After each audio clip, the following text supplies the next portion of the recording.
case of Soraya Sierra. Soraya Sierra was born on November 9, 1979, in New York, the second of three children in a large family. She grew up with her older brother David and younger sister Christina. Her parents, Dennis and Bethany Jimenez, were of Puerto Rican descent and had immigrated to the United States in 1973, settling in Manhattan, where their children were born. After moving, the couple joined a local Protestant community and converted to evangelical Christianity. They raised their children in a strict environment, adhering to the religious principles of their adopted faith.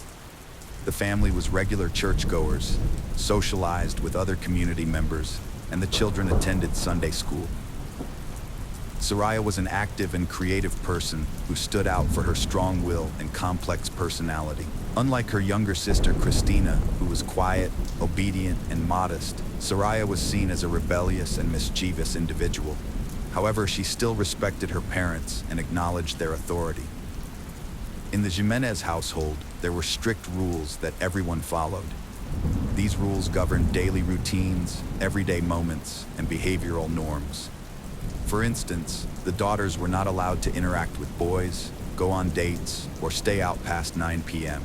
All their friendships were monitored, and their parents always knew who they were with and where. As a result, Soraya's life revolved around home, school, and church, and her social circle was limited to people she met in those places. Soraya, active, energetic, socially oriented girl, was bored and cramped within the framework in which she was kept, but her parents were sure that they were doing the right thing for the good of their children.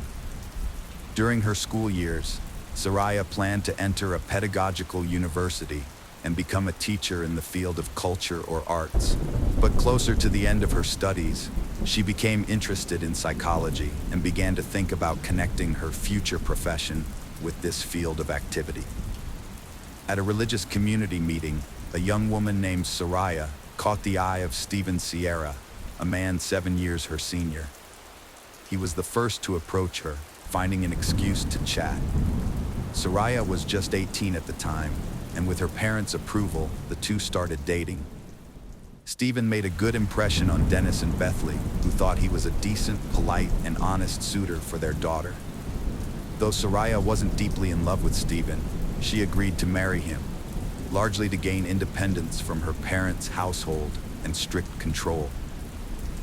Despite having a good relationship with her parents, Soraya yearned for the freedom to make her own choices and shape her own future. Less than a year after they met, Soraya and Stephen got married in February 1999. At the time, Soraya was 19 years old and Stephen was 26. After the wedding, they moved to Michigan, where Stephen's parents lived. This was a big change for Soraya, who had spent most of her life in her native New York. The new surroundings seemed to invigorate her, and she threw herself into making their new house a home, enjoying new friendships, and exploring the local area. She got a job as a receptionist at a dental office and started thinking about pursuing a college degree. Soraya soon became pregnant and gave birth to 2 children, a boy and a girl. As a result, she had to put her plans to attend university on hold, as she was fully devoted to motherhood and found joy in it. A couple of years later, the Sierra family, now with 2 young children, made another move, this time to sunny California, where they settled in the charming Silver Lake neighborhood of Los Angeles. There, Stephen was offered a job opportunity. However, it soon became clear that his earnings were insufficient to support their lifestyle. After discussing their situation, they decided to return to New York, eventually settling into a modest rented apartment located near the home of the Jimenez family. At that time, the couple, Soraya and her husband, were struggling with serious financial issues. With Soraya staying at home to take care of the children, her husband had to make do with irregular income, which led to periodic debt. However, things started to look up when the children began attending school, and Soraya landed a job at an advertising agency. Around the same time, Stephen found a stable job as a bus driver on one of the city routes. In her late 20s, with the children grown and their lives stable, Soraya revived her long-held plans to pursue higher education. Unlike her earlier interest in pedagogy, she now opted for the psychology faculty at a local university. However, Soraya soon lost enthusiasm for her studies, finding the lengthy lectures dull and uninspiring. She decided to explore alternative fields, seeking a profession that would excite, inspire, and allow her to express herself. Since Soraya was a creative person with a talent for drawing and finding beauty everywhere, she became fascinated with photography. She joined a renowned New York photography community to develop her skills, and it soon became apparent that she had a real gift. Her ability to select the perfect angles and craft harmonious compositions produced stunning, beautiful shots. Even professionals praised her work for its creativity and vision. On the advice of her colleagues, Soraya created a social media page in early 2012, where she began posting her work. It didn't take long for her to gain a massive following, with thousands of users subscribing to her profile and enthusiastically commenting on each piece. In just a few months, she became a star, and her subscriber count continued to grow exponentially. The sudden fame left her feeling dizzy. Soraya felt a strong desire to achieve more and improve her skills, so she proposed organizing a group photo tour to search for unique and breathtaking locations around the world. Soraya Sierra began by taking short trips within her native country, where she developed a specialty in capturing architectural ensembles and historical monuments through her lens. Her photographs garnered great success, which fueled her desire to explore further. She set her sights on Istanbul, one of the world's most ancient and beautiful cities, intent on photographing its iconic landmarks and historical sites. Although her parents were hesitant about her traveling abroad for the first time, Soraya was resolute. They were concerned about her venturing out alone, away from home for an extended period. To alleviate their worries, Soraya agreed to be accompanied by her close friend, Magdalena. However, what her family didn't know was that they were going through a tumultuous time, and Soraya's relationship with her husband was on the brink of collapse. It's possible that her desire to embark on a photography tour on the other side of the world was, in part, a coping mechanism. She yearned to escape her situation, gain a fresh perspective, and reflect on her family's troubles from a distance. After feeling confined for too long, Soraya felt an overwhelming need to break free and do something that nourished her soul during that difficult period. Soraya's relatives were worried that she would be traveling by herself to a foreign country on the other side of the ocean. But she calmed their fears by promising to keep in touch daily through phone calls, letters, and photos.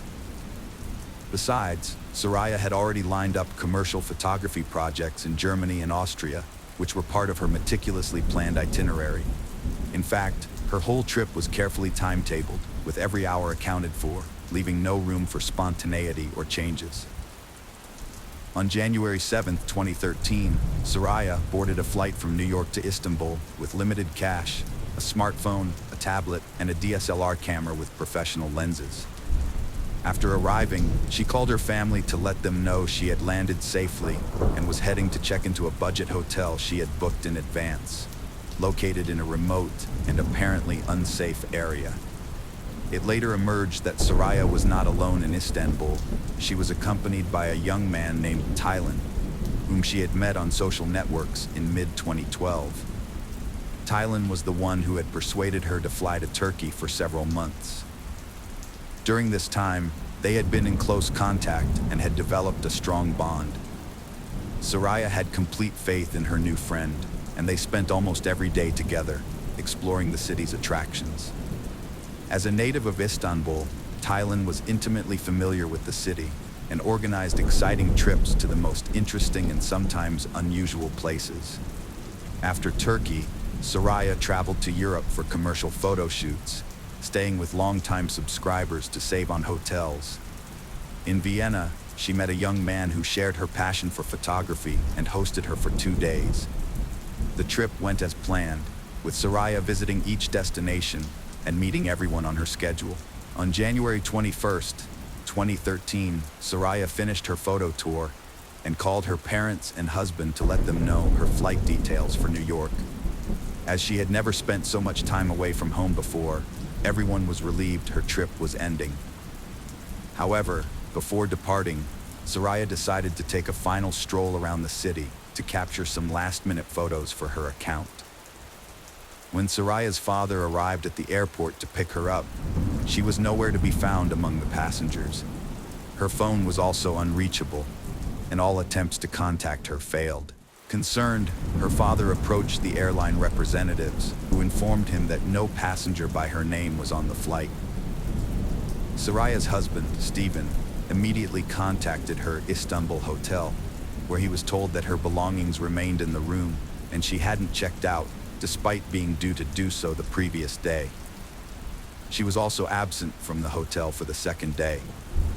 This news sparked panic among the family, who were left wondering where Soraya was and what to do next. Stephen decided to investigate his wife's accounts, and what he found shocked him: a suspicious correspondence with a man named Tylen. Despite his reservations, Stephen opted to reach out to Tylen directly to get to the bottom of things. Tylen claimed to have seen the missing woman just a day before she was supposed to depart, and surprisingly, she hadn't even bothered to call him beforehand, despite her earlier promise. Soraya's family promptly notified the American embassy in Turkey about the incident, and a large-scale search operation was launched the following day. A special unit was formed to handle the operation. Soraya's husband and parents flew to Istanbul soon after, deciding to personally oversee the search efforts, given the short time that had passed since her disappearance and the high likelihood of finding her alive. The police investigation began by looking into Soraya's social circle and speaking with people who had seen her shortly before she vanished. The hotel staff where she stayed, including her friend Tylen, were questioned. The hotel manager reported that he last saw Soraya the night before she disappeared, when she left with a small bag and a camera. She was supposed to check out later, but never returned to the hotel. The next morning, the hotel received a call from her worried husband, who informed them that Soraya's belongings and documents were still at the hotel. The receptionist also described the clothes Soraya was wearing on the day she went missing. Taran introduced himself as Tyran, but his true identity was later revealed. He declined to explain the alias, and it was discovered he'd been in close contact with Soraya for months, even inviting her to Istanbul. Despite this, Taran denied a romantic relationship, claiming they were just friends. The investigation retraced Soraya's steps via cell phone data and CCTV footage. She took the subway to Sultanahmet, visited the promontory, and then went to Eminönü Market, getting lost in the crowd. She reappeared on the subway, heading to Hagia Sophia, but soon vanished again, sparking concern. The search team decided to investigate the Hagia Sophia ruins, hoping to find someone who had seen a lone woman with a camera. After several hours of searching, they finally found a body, but it wasn't the outcome they had hoped for. Near the ancient Constantinople walls, they discovered the lifeless body of a young woman, covered with an old, dirty blanket that had hidden it from view. The investigators suspected that Soraya had been brought to this location, wrapped in that blanket. Forensic experts estimated that the body had been there for 10 to 12 days before its discovery. The lower part of the body was found unclothed, suggesting an act of violence, which was later confirmed by the experts. The autopsy revealed that Soraya had died from a severe blow to the head with a heavy, blunt object. Additionally, her body showed multiple bruises and 2 broken ribs. Pathologists also found skin particles and blood under Soraya's fingernails, indicating that she had fought back and scratched her attacker. The crime scene was both strange and absurd because, despite the thief stealing the victim's bag, smartphone, and camera, they left her gold earrings, wedding ring, and expensive watch, which immediately drew attention. The only lead from the area's camera footage was a young woman resembling Soraya filming something on her phone, followed by a man who either hit or pushed her, and then both disappeared from view. The attacker's identity remained unknown. Media leaks sparked scandal concerns. Investigators stay mum as bodies found, adding to mystery. Questions emerge. Why did the young married woman travel solo to Istanbul? How did she fund it? Initially, suspects included a lover and another acquaintance, but both deny involvement. Later, it emerged that the Viennese man who had given Soraya shelter had a criminal past, sparking speculation that he might have exploited the American as a drug mule. However, a thorough investigation disproved this theory. There were also whispers that Soraya could have been secretly working for U.S. intelligence, gathering intel in other countries, but this possibility was deemed unlikely. With a warrant in hand, police searched Talsali's home, collecting a DNA sample that matched the skin particles and seminal fluid found on the victim's body, confirming his guilt.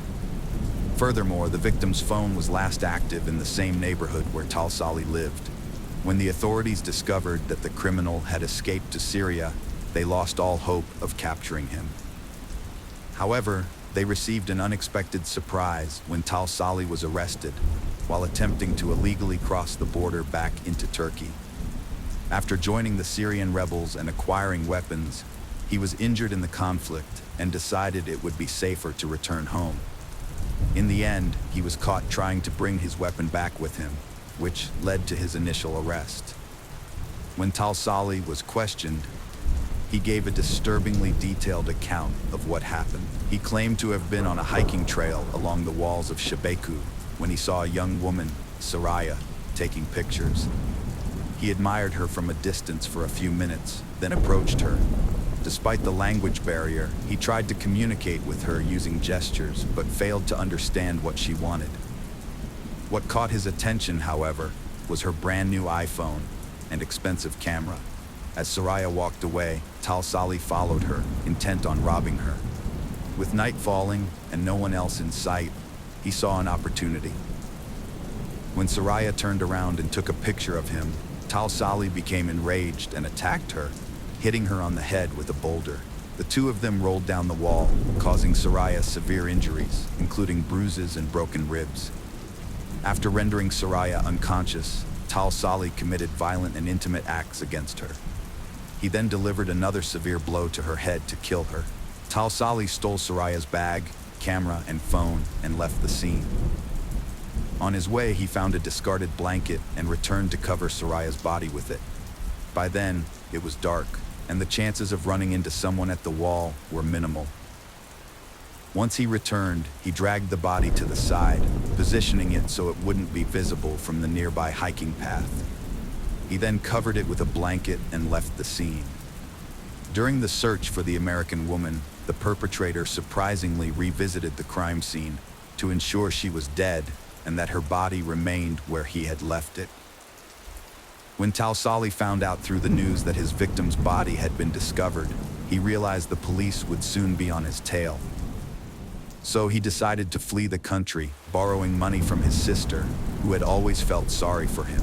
Incidentally, he was unable to benefit from the stolen goods, as the camera was damaged during the fall, and the smartphone was locked with a password he couldn't crack. As a result, he discarded the stolen items, including the signal, when he went on the run. The defendant showed no remorse, and DNA evidence placed him at the crime scene. Skin under the victim's nails, seminal fluid on her body. His phone was last used near his home, and a video recording caught the attack. After all the evidence was presented, the decision was made to conduct a psychiatric examination, driven by the suspicion that Talsali might be insane, given the disturbing nature of his actions, behavior, and the unsettling calmness with which he graphically described the atrocities he had perpetrated. Nevertheless, the experts ultimately concluded that he was of sound mind and fully cognizant of his actions when he attacked his victim in the summer of 2014. Judge Ely delivered the final verdict, finding Talsali guilty on all counts and sentencing him to life imprisonment. Soraya's relatives considered this decision fair and just. Following the necessary expert examinations, the body of the murdered American woman was transported back to her homeland in New York, with all related costs borne by Turkish Airlines. Soraya was laid to rest in a ceremony that respected all religious rites and traditions. Soraya's family created a memorial website in her honor, where they published her previously unseen works. The photos proved to be extremely popular, attracting buyers from all over the world. The money raised from the sale of these pictures was set aside to fund college education for orphaned children. Stephen, Soraya's husband, categorically denied that his family life was in crisis, which could have led Soraya to take that fateful trip. Shortly after, Stephen grew close to a girl from the Christian community who supported him during this difficult time, often visiting his home to help with his children and household chores. Just 2 weeks before the first anniversary of Soraya's funeral, Stephen married his new partner. By the time Tausali was finally sentenced, Stephen was already married and preparing to become a father again. On October 30th, 2011, David Swift reported his wife, Karen, missing after returning home from a Halloween party the previous night. That night, Karen had come home, put their daughter Ashley to bed, and slept with her.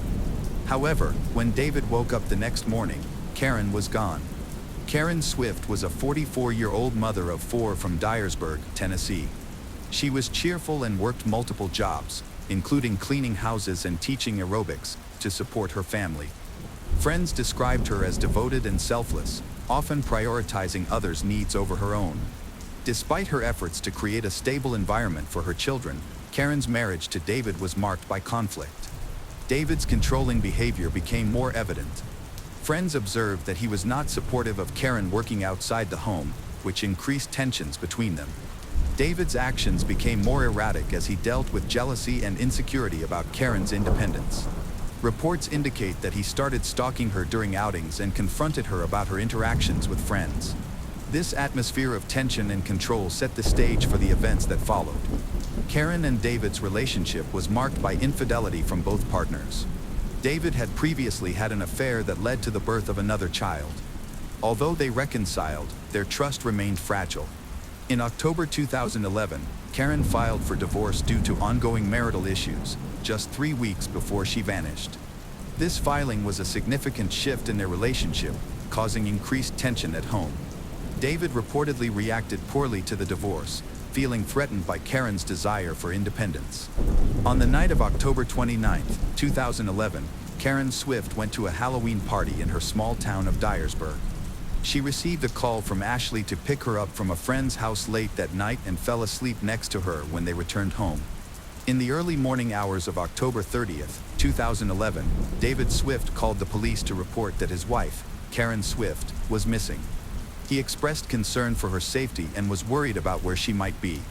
This call initiated a formal investigation into Karen's disappearance, prompting the police to gather information about her last known activities and interactions before she went missing. Around 3 p.m. on October 30th, police began their search for Karen Swift. They found her car abandoned on the side, about a quarter-mile from her family's home. The car had a flat tire due to a rusty screw lodged in it. When officers inspected the vehicle, they found no signs of foul play inside, but noted that Karen's keys and purse were missing. Forensic tests on the car did not reveal any blood or evidence of a struggle.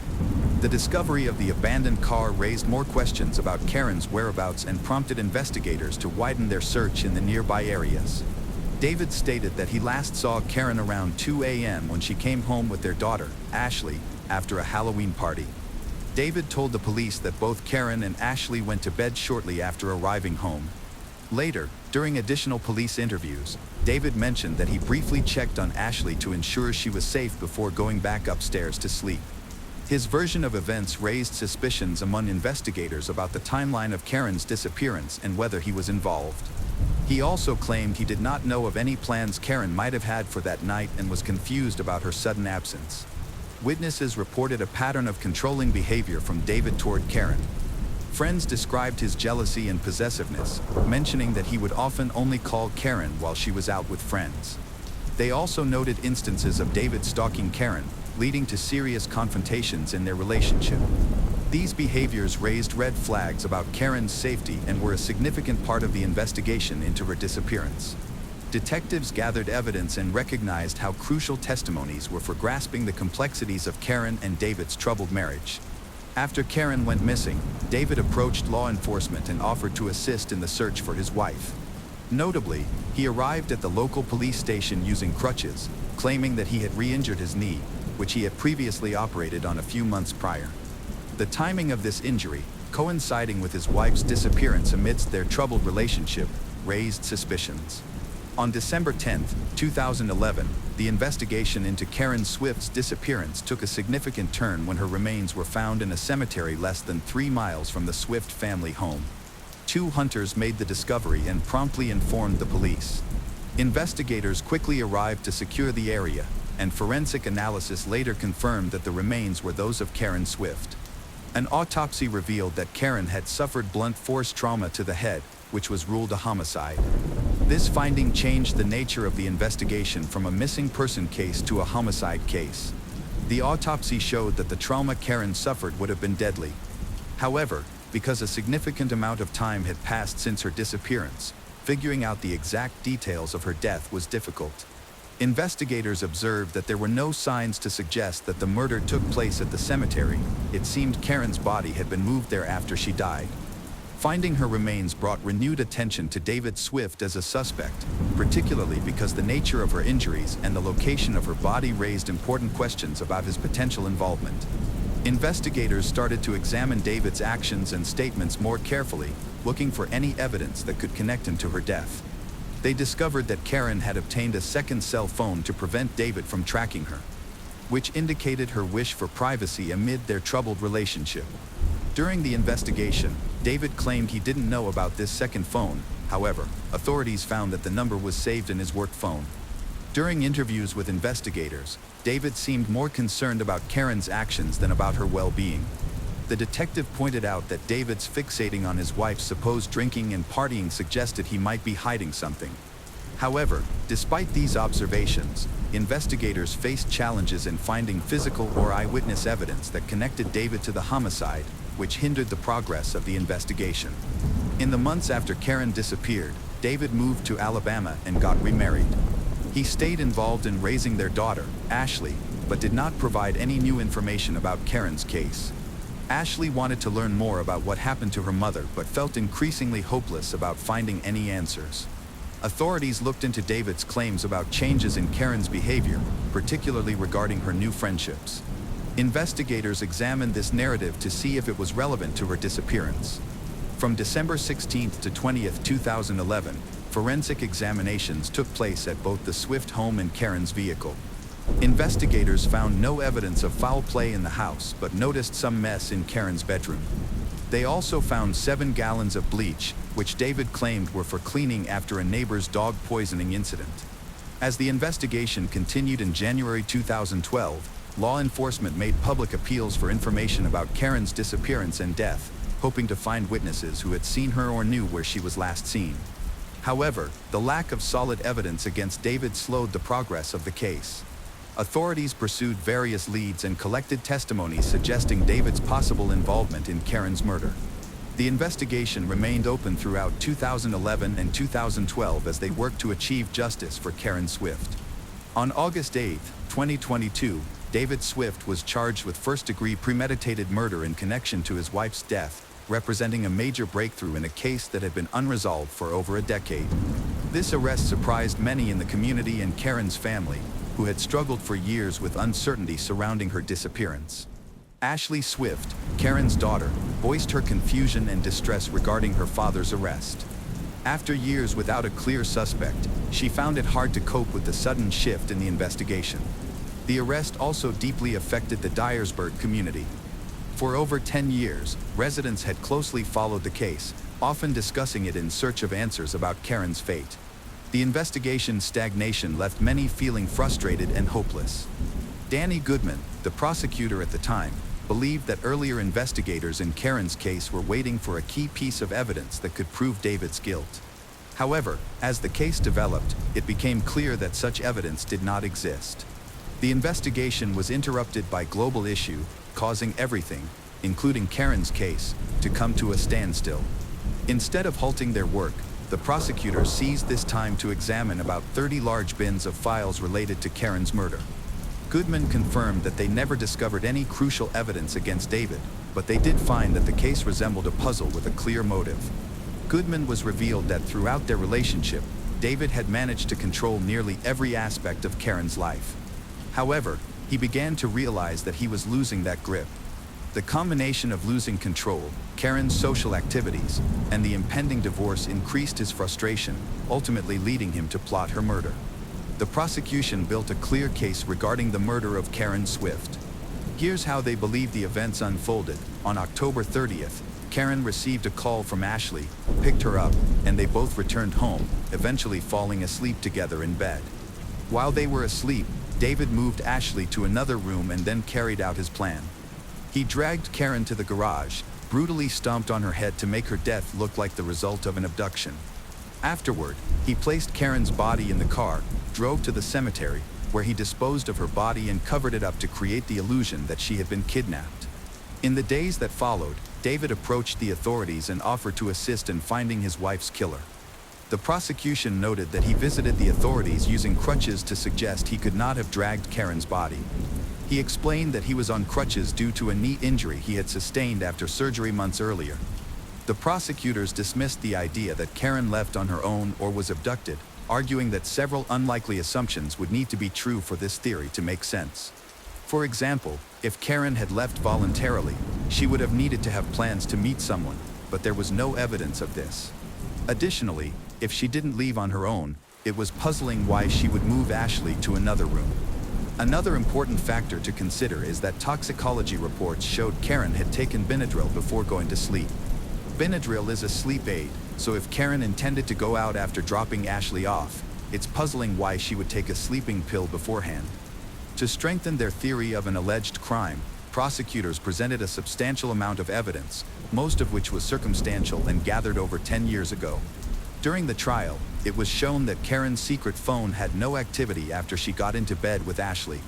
However, a forensic analysis revealed that the phone had been used and that a voicemail was called at 9:55 a.m. on October 30th.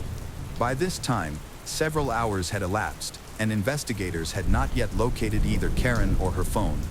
Additionally, it was discovered that the phone had been connected to the family's Wi-Fi, and the only adult at home when the call was made was David. To support their claim that David faked an injury, the prosecution cited a neighbor's testimony. The neighbor reported seeing David move hay bales weighing around 60 pounds without using crutches. The prosecution put forward a circumstantial case suggesting that David committed murder. However, the defense challenged these allegations. The claims against David were primarily based on the idea that he was a controlling husband. His lawyer, Daniel Taylor, offered a different point of view, arguing that David was not trying to dominate Karen's life but was genuinely worried about his partner. During the trial, it was revealed that Karen struggled with alcoholism and partying. One neighbor reported finding her passed out and naked on their sofa during a party, which led to David being called to pick her up. Testimony suggested that Karen was involved in a buy and sell escort services ring and was interested in dating other men. The defense attorney argued that there was insufficient evidence to support the state's claims about the murder. He pointed out the inconsistency of a murder by stomping if there was no blood found in the garage or the car. He also challenged the prosecution's assertion that David staged an attempted abduction, noting there was no evidence to suggest he left the house that night. Taylor emphasized another critical point: the medical examiner, who originally determined the cause of Karen's death, no longer believed that she had been stomped on the head. The defense maintained that David, who was injured and on crutches, could not have stomped on Karen's head even if it had occurred, as his injured leg could not support his weight while attempting to stomp with the other leg. This argument was further supported by David's physical therapist, who testified that David had significant difficulty walking and lifting. The prosecution had presented a photo of bleach located near the pool, but Taylor argued that this evidence was not strong enough. The defense lawyer dismissed the idea that blood could have been cleaned up with bleach. Ashley contested the prosecution's claims, asserting that it was her mother who moved her to another room. Although her memory of the event was challenged, she insisted she recognized her mother's touch and firmly believed it was Karen who did it. Furthermore, Ashley argued that her father's injury was sufficient to counter the prosecution's assertion that he had attacked Karen. She pointed out that Karen was athletic, and at the time of the murder, her father was physically unable to overpower her. To highlight David's innocence, Taylor pointed out that the phone mentioned by the prosecution was based on unreliable evidence. He emphasized that David's condition made it impossible for him to have committed the murder, especially given the tenuous link between the phone and the crime. It is possible that Karen left her secret phone at her house after taking a sleeping aid, which could explain its presence. Furthermore, the defense argued that David was worried about his partner. So, he has called her to check her voicemail and locate her. The weakest part of the case against David Swift was the lack of physical evidence. Investigators found no incriminating evidence at the house, in the vehicle, or on David himself. There was also no murder weapon, leading prosecutors to suggest that David had used his foot, despite his visible physical limitations. Throughout the trial, David's defense maintained, despite the state's objections, that the charges were influenced by political motives. They argued that the sheriff and district attorney, both up for re-election, felt pressured to pursue the case without any direct evidence linking David to the crime. When the jury finished deliberating, they delivered an unexpected verdict. David Swift was acquitted of first-degree and second-degree murder, as well as attempted first-degree and second-degree murder. However, they could not reach a unanimous decision on the charge of voluntary manslaughter, and ultimately informed the judge of their deadlock. This indecision regarding the voluntary manslaughter allegations resulted in a mistrial in June 2024. Since then, there have been new developments in David Swift's case. His ex-wife, Kelly Essman, has accused him of stalking her. In an interview, Kelly shared that she met David on a dating site 3 years after Karen's death, and they married in 2016. In October 2024, the Tennessee Court of Appeals rejected a request from David's legal team to dismiss the voluntary manslaughter charge related to Karen's case, which he has pleaded not guilty to. This charge will be addressed in a new trial. David is currently in custody, waiting for the trial concerning the voluntary manslaughter charge, while also facing separate stalking charges from his ex-wife in Alabama. The complexities of both cases are being reviewed as everyone involved seeks justice. As for Ashley, she says she wants justice for her mother, but she also wants her father to come home and find a normal life. Meanwhile, Karen's friends are no longer sure what they believe. The tragic case of Karen Swift remains a haunting mystery in Dyersburg, Tennessee, marked by loss, suspicion, and lingering questions. Karen, a devoted mother whose vibrant spirit touched many, was taken too soon, her life ended by a brutal act that shattered her family and community. The investigation, spanning over a decade, pointed to her husband, David Swift, whose controlling behavior and questionable actions fueled suspicion, yet the absence of definitive evidence left justice elusive. The 2024 trial, ending in acquittals on murder charges and a mistrial on voluntary manslaughter, underscored the case's complexity, leaving Karen's daughter Ashley torn between seeking truth and longing for her father's return. Now, David faces a new trial and separate allegations.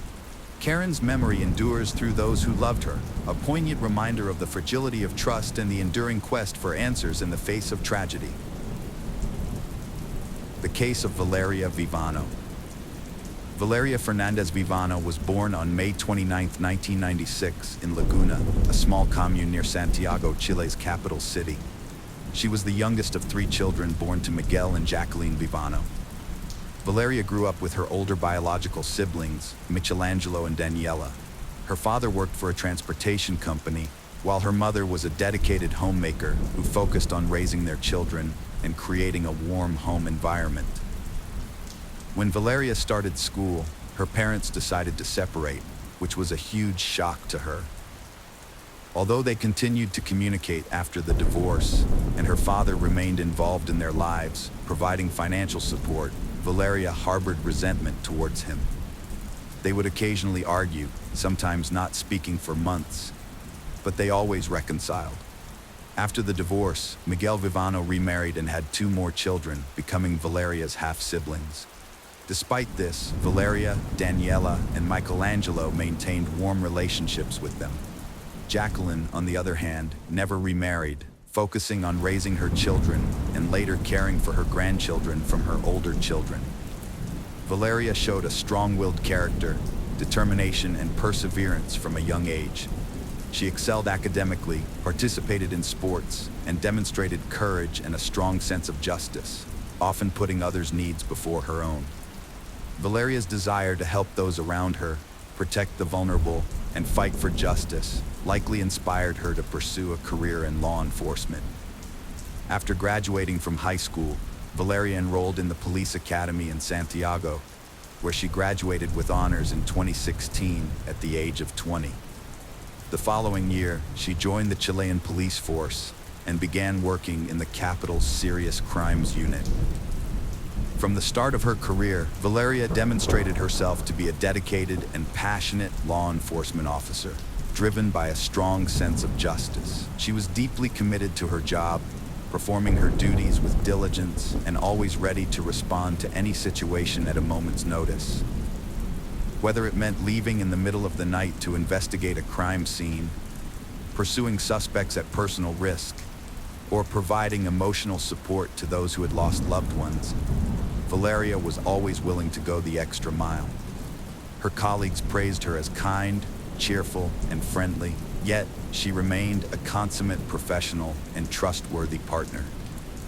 Over nearly 5.5 years of service, Valeria received numerous accolades and awards, rapidly advancing in her career and earning the respect of her peers and the admiration of her superiors. A highlight of her career was representing her department in Spain, where she spent 2 weeks in Madrid on an official visit, an experience that filled her with immense pride. By 2020, she had risen to the rank of assistant inspector. A 21-year-old rookie cop, Lionel Alejandro Contreras Canales, joined the precinct where Valeria worked, fresh from the police academy. Valeria took him under her wing, becoming his mentor in his first job. A few months into their partnership, they got along fairly well. Not much is known about Lionel's upbringing, but it's believed he came from a wealthy and influential family with a high-ranking official as an uncle, which gave him a life of comfort and luxury. As a result, Lionel was self-absorbed, expecting everything to go his way. Valeria soon caught Lionel's attention, and he made several attempts to win her over, asking her out on dates, but she rejected him each time. Valeria was dedicated to her job and saw workplace romances as unprofessional. She was also strict with Lionel, viewing him as immature. Although Lionel was only 3 years younger, Valeria found his behavior childish and hoped to help him grow up. On May 29, 2021, Valeria turned 25.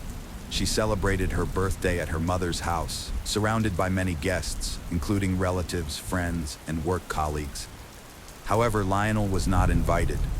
Valeria intentionally left him out to avoid any potential awkwardness, as he had recently tried to rekindle their romance. When she talked to him about it, he only reaffirmed his feelings for her, which she wanted to keep private from their colleagues.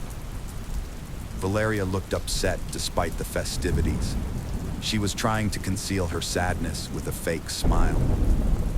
The recent quarrel with her father had caused days of silence between them, and she had hoped he would put their differences aside and come to her party, giving them a chance to make up. But all he did was send a congratulatory message without even bothering to phone her. Jacqueline, Valeria's mother, noticed her daughter's distress and knew that the rift with her father was the cause of her sadness. Angry at her ex-husband's actions, she was convinced that Miguel would eventually reach out to Valeria and they would talk things through and reconcile. Tragically, Valeria and her father never got the chance to resolve their issues.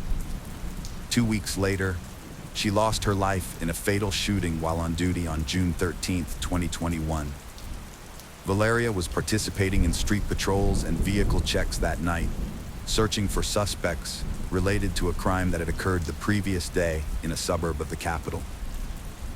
The police had issued an alert for a white Kia Chato, believed to be driven by a suspected criminal who was likely armed and possibly accompanied by others in the car. Valeria was riding in a patrol car with her partner Lionel, driven by Deputy Commissioner Felipe Gilardo. They spotted the suspect's vehicle and immediately gave chase without waiting for backup. The officers successfully intercepted and blocked the suspect's escape. Canales and Vivano jumped out of their vehicle, guns drawn, and yelled for the offenders to surrender and exit their car with their hands raised. Just then, a single shot rang out, and in the ensuing chaos, Valeria clutched her side and fell to the asphalt beside the police car. Reinforcements arrived simultaneously, and her colleagues heard the shot and saw that she was wounded, but they couldn't fully comprehend what had happened or who had fired. The criminals took advantage of the momentary confusion, sped away, and escaped the scene. Despite the swift arrival of medics and her colleagues' efforts to stop the bleeding, Valeria's life couldn't be saved. She was rushed to the nearest hospital, where top specialists fought to save her life for several hours.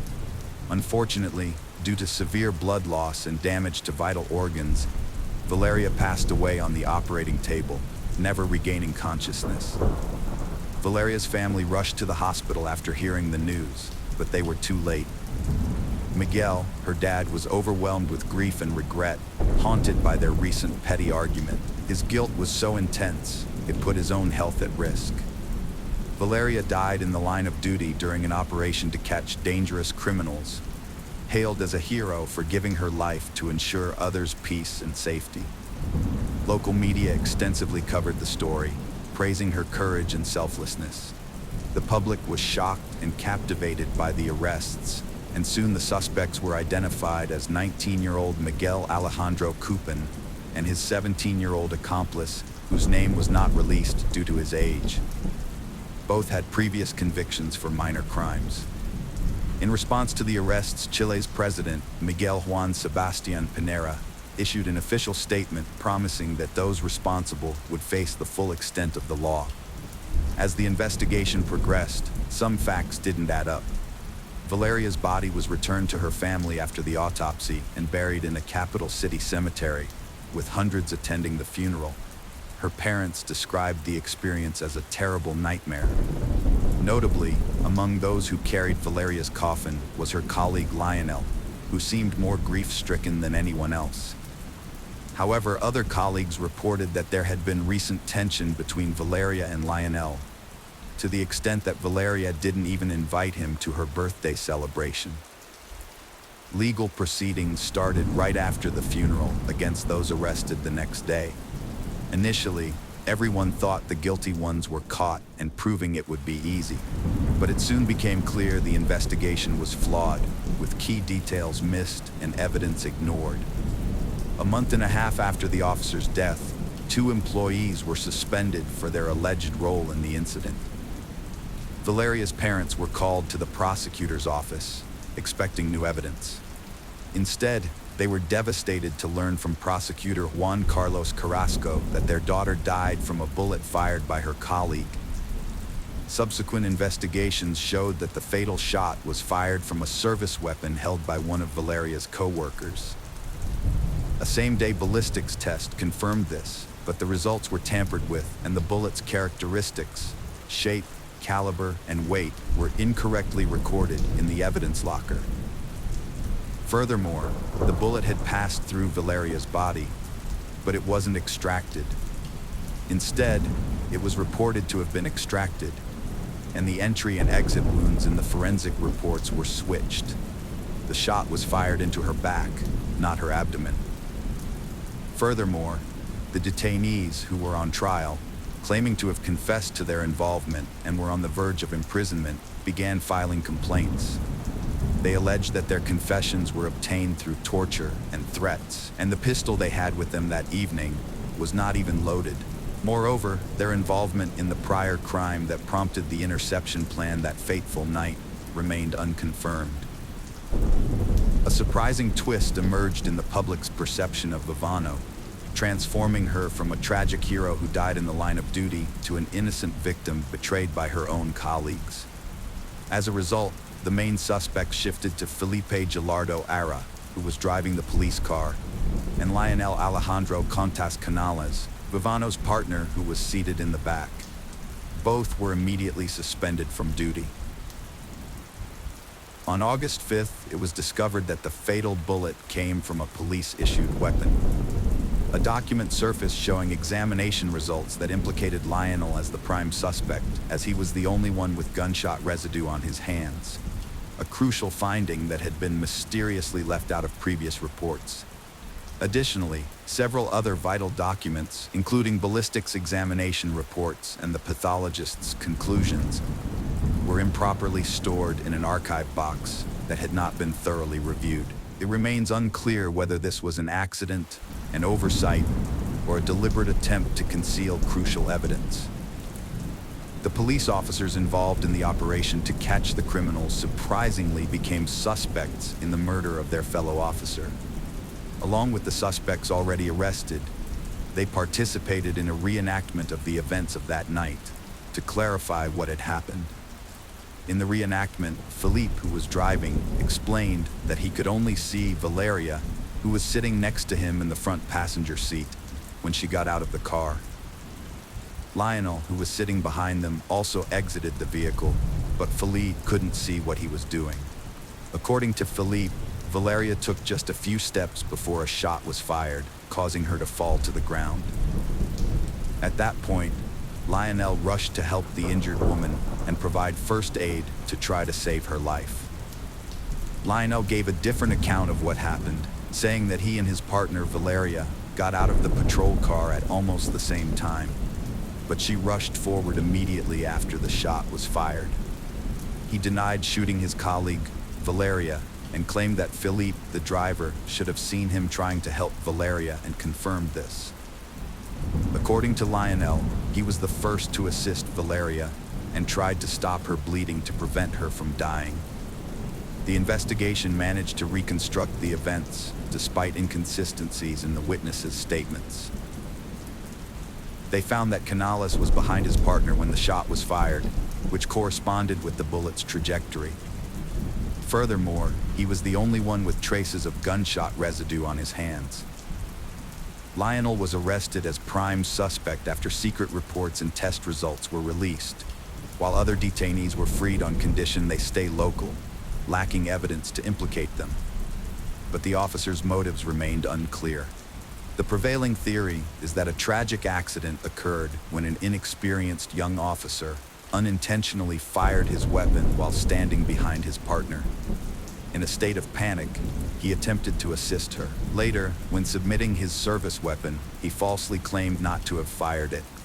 However, the truth eventually came to light, exposing that influential relatives of the young officer exploited their power, wealth, and connections to conceal the incident, leading to fabricated reports, missing documents, contradictory evidence, and coerced testimony from detained individuals. Despite Canales' arrest, suspicions about Felipe's involvement persisted. Felipe was also armed with the same service weapons, was present at the scene, and could have accidentally fired the fatal shot. Additionally, Felipe had a history of using his weapon unjustifiably during an arrest, although no one was harmed on that occasion. The defense team, hired by Lionel's relatives, presented a theory that Felipe might have accidentally shot his colleague due to the identical service weapons, which could have been mixed up or intentionally swapped.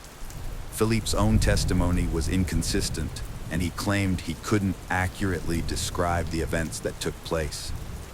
Despite this, the lack of gunpowder residue on the driver's hands suggested his innocence.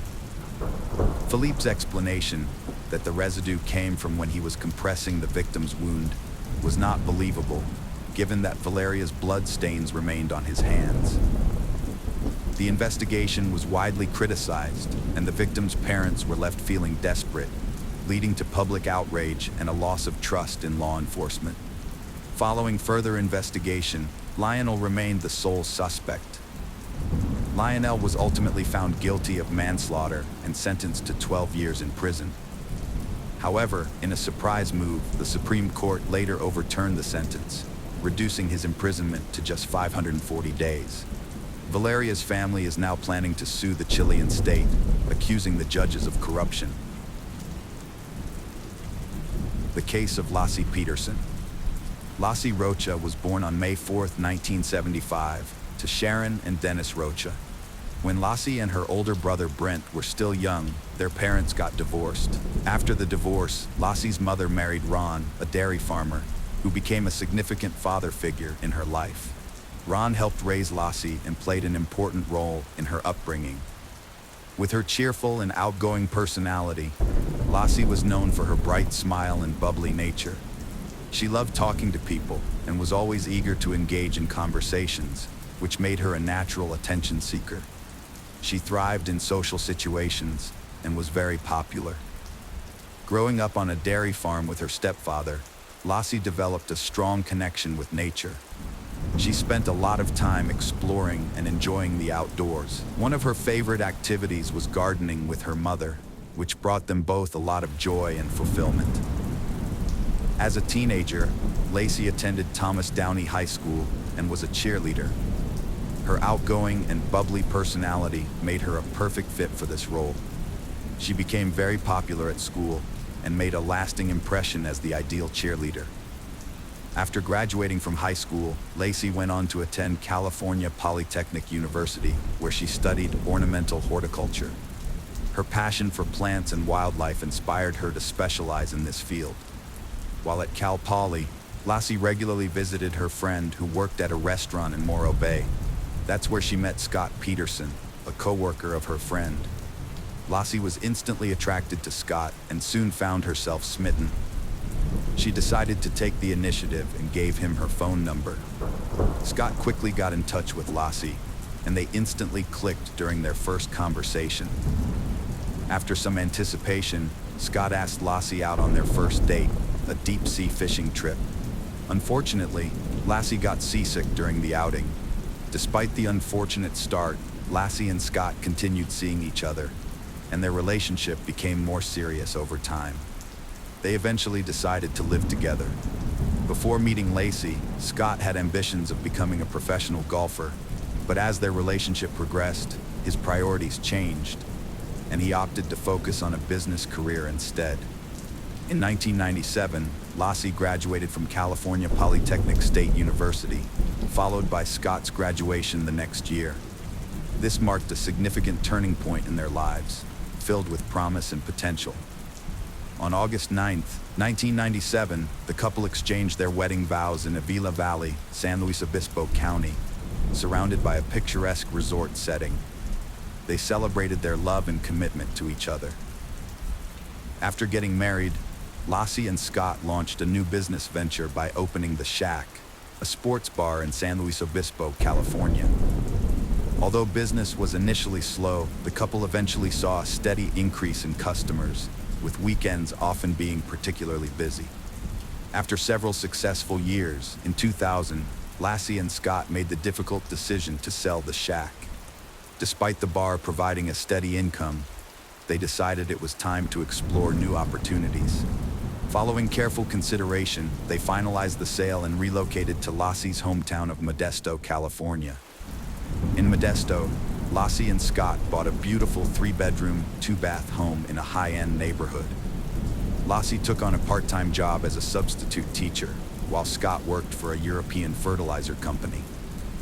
As a devoted and dedicated partner, Lassie focused her time and energy on being the best wife possible for Scott, mastering cooking, cleaning, and being attentive, ensuring their home was always warm and welcoming. In 2002, the couple received wonderful news. They were expecting a baby. The due date was set for February 10, 2003, not 2023. Upon learning the baby's gender, they happily announced that Lassie and Scott were having a boy. They finally chose the name Connor for their little bundle of joy on December 24, 2002. Scott said he left the house at 9:30 a.m. to go fishing at the Berkeley Marina. At that time, Lassie had a lot of things planned, according to Scott. She was watching Martha Stewart on TV, getting ready to clean the floor, bake Christmas cookies, and walk their golden retriever Mackenzie at the park. However, around 10:30 a.m., one of their neighbors found Mackenzie wandering around outside their home. The neighbor took Mackenzie back to Scott and Lacey's house and left her in the backyard. When Scott got back home that afternoon from fishing, he said the house was empty. Mackenzie was in the yard, but there was no sign of Lacey. Her car was still parked in the driveway. Scott claimed that after he got home, he took a shower and washed his clothes, which had gotten dirty and wet from fishing. After Scott finished his shower on Christmas Eve, he realized Lacey was missing. As he grew more worried, he decided to call Lassie's mother and stepfather, Sharon and Ron. Unfortunately, neither of them had heard from Lacey all day. and they were getting worried about her safety too. As time passed and Lossie remained missing, Scott and Sharon decided to report her disappearance to the police around 6 p.m. They stressed to the police the urgency of finding Lossie, given her 7-month pregnancy with their baby Connor. During questioning, the police asked Scott about his whereabouts and activities on the day his wife vanished. According to Scott, he went fishing at the Berkeley Marina, approximately 90 miles from their Modesto home.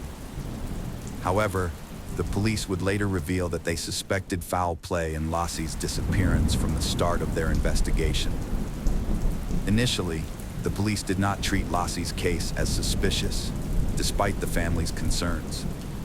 As the search for Lossie continued, her family publicly defended Scott. To outsiders, Scott and Lossie appeared to be an ideal couple, making it difficult to imagine Scott capable of harming his pregnant wife.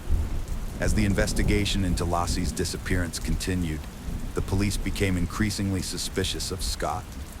Almost a month after Lossie vanished, the police made a startling discovery about Scott Peterson. Their investigation revealed that he had had 2 extramarital affairs and a long-term relationship with a woman named Amber Fry while still married to Lossie. Amber Fry got in touch with the police on December 30th, 2002, after finding out that Scott was a suspect in his wife's disappearance. She informed the police that she had been having an affair with Scott, who initially presented himself as a single man when they first met on November 20th, 2002. However, 2 weeks prior to Lossie's disappearance, Scott confessed to Amber that he was a widower and that this Christmas would be his first one without his wife, which was a different story from what he initially told her. The police were shocked by this information and began to suspect that Scott may have already decided to murder his pregnant wife. To gather evidence against Scott, the police asked Amber to make a recorded phone call to him, hoping to capture a confession on tape. The police informed Lossie's family about Scott's infidelity.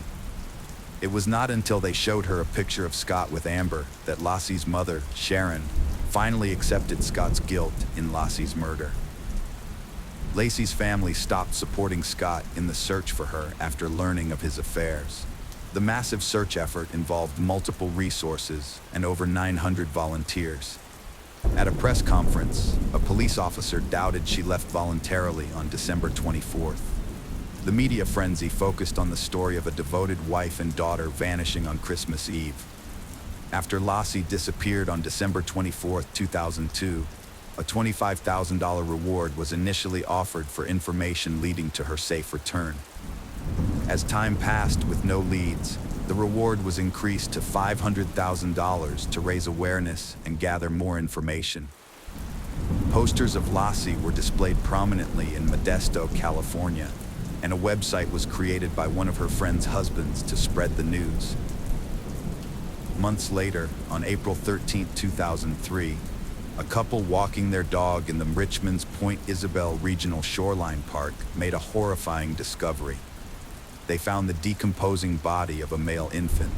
The next day, another person found the body of a pregnant woman on the east side of the Bay Shore, about a mile away from where the baby was found. On April 18, 2003, DNA tests confirmed that the bodies were indeed Lossie and her unborn son, Connor. Lossie and Connor were laid to rest at Wood Cemetery. The Associated Press later discovered that the autopsy revealed disturbing details about Lossie's body. She had suffered 2 cracked ribs, her upper torso had been emptied of internal organs, and her head and limbs were missing. The medical examiner concluded that the baby had died while still in Lossie's womb and was expelled after her death. Furthermore, the autopsy found 1.5 loops of nylon tape around the baby's neck and a significant cut on its body. To investigate Lossie's disappearance, agents from the FBI and the Modesto Police Department searched the residence of Scott and Lacey. They discovered several intriguing clues, including a piece of hair found in Scott's pliers on his fishing boat. A DNA sample from the hair matched Lacey. In addition to searching their home, the FBI thoroughly examined Scott's truck and warehouse, looking for any potential evidence linking him to Lossie's disappearance. They also searched Scott's boat, where they found a homemade anchor. Scott claimed he made the anchor using a 90-pound bag of concrete to repair his driveway. However, the state believed that Scott had made 5 anchors, using 4 of them to weigh down Lassie's body in the San Francisco Bay. Lassie and her baby son Connor's bodies were found in San Francisco Bay. After this, Scott was arrested near a golf course.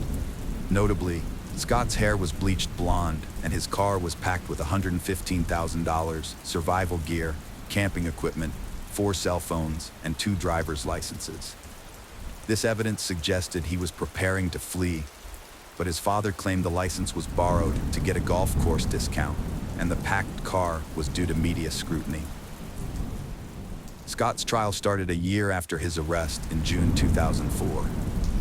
In their opening arguments, the prosecution presented its case to the jury, claiming that they had evidence Scott murdered Lassie because of his affair with Amber Frey.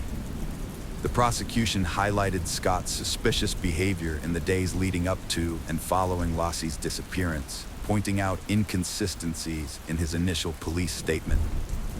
At first, Scott told police he was fishing, but later told others he was golfing. The prosecution also emphasized Scott's request to police about whether they had used cadaver dogs to search a park where Lassie walked their dog, suggesting he was aware of a potential crime scene and trying to cover his tracks. In response, Scott's defense attorneys presented a strong counter-argument. They argued that just because Scott had a history of infidelity, it didn't necessarily make him guilty of Lassie's murder. They claimed it was unlikely Scott would risk everything for someone he had only gone on 4 dates with. The defense also proposed that Lassie's hair could have been found in Scott's boat due to a previous visit to the marina with him. During Scott's trial, 2 relatives of Lassie's provided testimony and reported that Scott displayed no emotional response during the period when his pregnant wife was missing. A real estate agent also testified, stating that Scott approached her in January, 1 month after Lassie's disappearance, attempting to sell the couple's home. Furthermore, a car salesman testified that Scott traded in Lassie's vehicle after she vanished. The state regarded all of this as evidence of Scott's guilt. Amber Frey took the witness stand and discussed her affair with Scott. The jury listened to secretly recorded phone calls between Amber and Scott, including one made after Lassie's disappearance in which Scott falsely claimed to be in Paris, when in actuality he was attending a vigil for his missing wife. A hydrologist testified that Lassie's body could have been dumped where Scott claimed to be fishing. The defense argued there was no credible evidence linking Scott to the crime, suggesting someone kidnapped Lassie, held her until she gave birth, then dumped both bodies in the bay. During Scott's trial, a juror was dismissed and replaced with an alternate due to misconduct. This juror had conducted unauthorized research on the case, violating legal procedures. Furthermore, the foreman also requested to be removed from the case, citing concerns about maintaining a fair and just trial. On November 12, 2004, a California jury found Scott guilty of 2 counts of murder. Specifically, he was convicted of first-degree murder for the killing of his wife Lassie and second-degree murder for the killing of their unborn son Connor. Notably, Lassie's murder was classified as first-degree murder with special circumstances due to the involvement of the fetus, making Scott eligible for the death penalty. After Scott's conviction for the murders, the trial entered its penalty phase, which focused on determining the appropriate punishment. The jury had to consider various factors, including Scott's criminal history, any circumstances that might increase his punishment, aggravating circumstances, and any circumstances that might reduce it, mitigating circumstances. The jury unanimously agreed that Scott should receive the death penalty. Following the jury's verdict, the judge reviewed the evidence and confirmed their decision. He noted that Lassie's murder was particularly cruel, uncaring, heartless, and callous, which justified the death penalty. As is automatic in such cases, Scott's sentence was appealed, and his case was subsequently heard by the California Supreme Court in June 2020. During the appeal, Scott's defense team raised several arguments. They claimed that some potential jurors were improperly dismissed, that the trial judge should not have allowed 2 jurors to visit Scott's boat, and that the trial should have been moved to a different county due to concerns that many potential jurors had already made up their minds about Scott's guilt before the trial began. However, the state countered that there was no evidence to suggest any jurors were unfairly dismissed, and that none of the 12 jurors who decided Scott's fate had shown any bias. In August 2020, the U.S. Supreme Court upheld Scott's conviction but overturned his death sentence. In 2021, the judge resentenced Scott to life imprisonment without parole. Consequently, Scott was moved from San Quentin State Prison, where he had been on death row, to Mule Creek State Prison in Ione, California, as per the judge's order. President George W. Bush signed the Unborn Victims of Violence Act in 2004, with Lassie's family present. The law, also known as Lassie and Connor's Law, protects unborn children from violence, recognizing them as separate legal entities from their mothers, and making it a crime to harm or kill them. The case of Alexandra Pezic. Alexandra was born in Canada to parents originally from the former Yugoslavia. Her father passed away when she was 10 years old, and her mother raised her and her siblings. Eventually, the family moved to a new location in Canada, where her mother met and married a new partner. They settled in Burnaby, a suburb of Vancouver.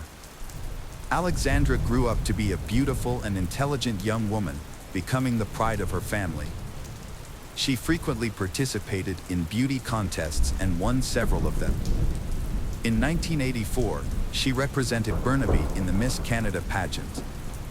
Even though she didn't win, this experience gave her many opportunities. She received offers for roles in films and television but declined them.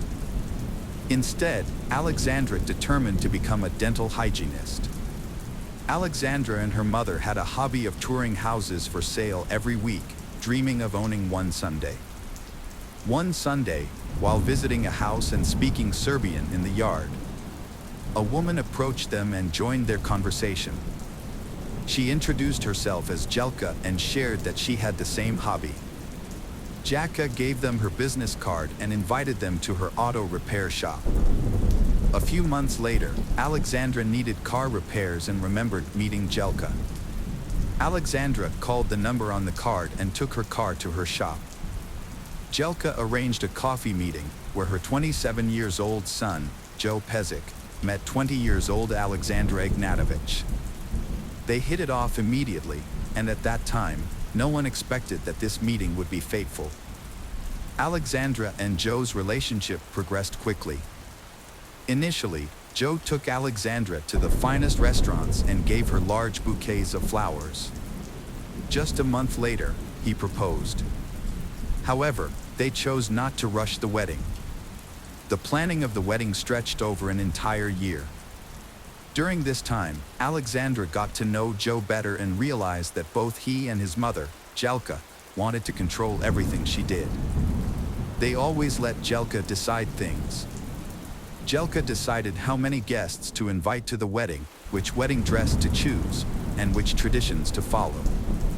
This was the first sign to know Alexandra that something was wrong, causing her to have doubts about the wedding.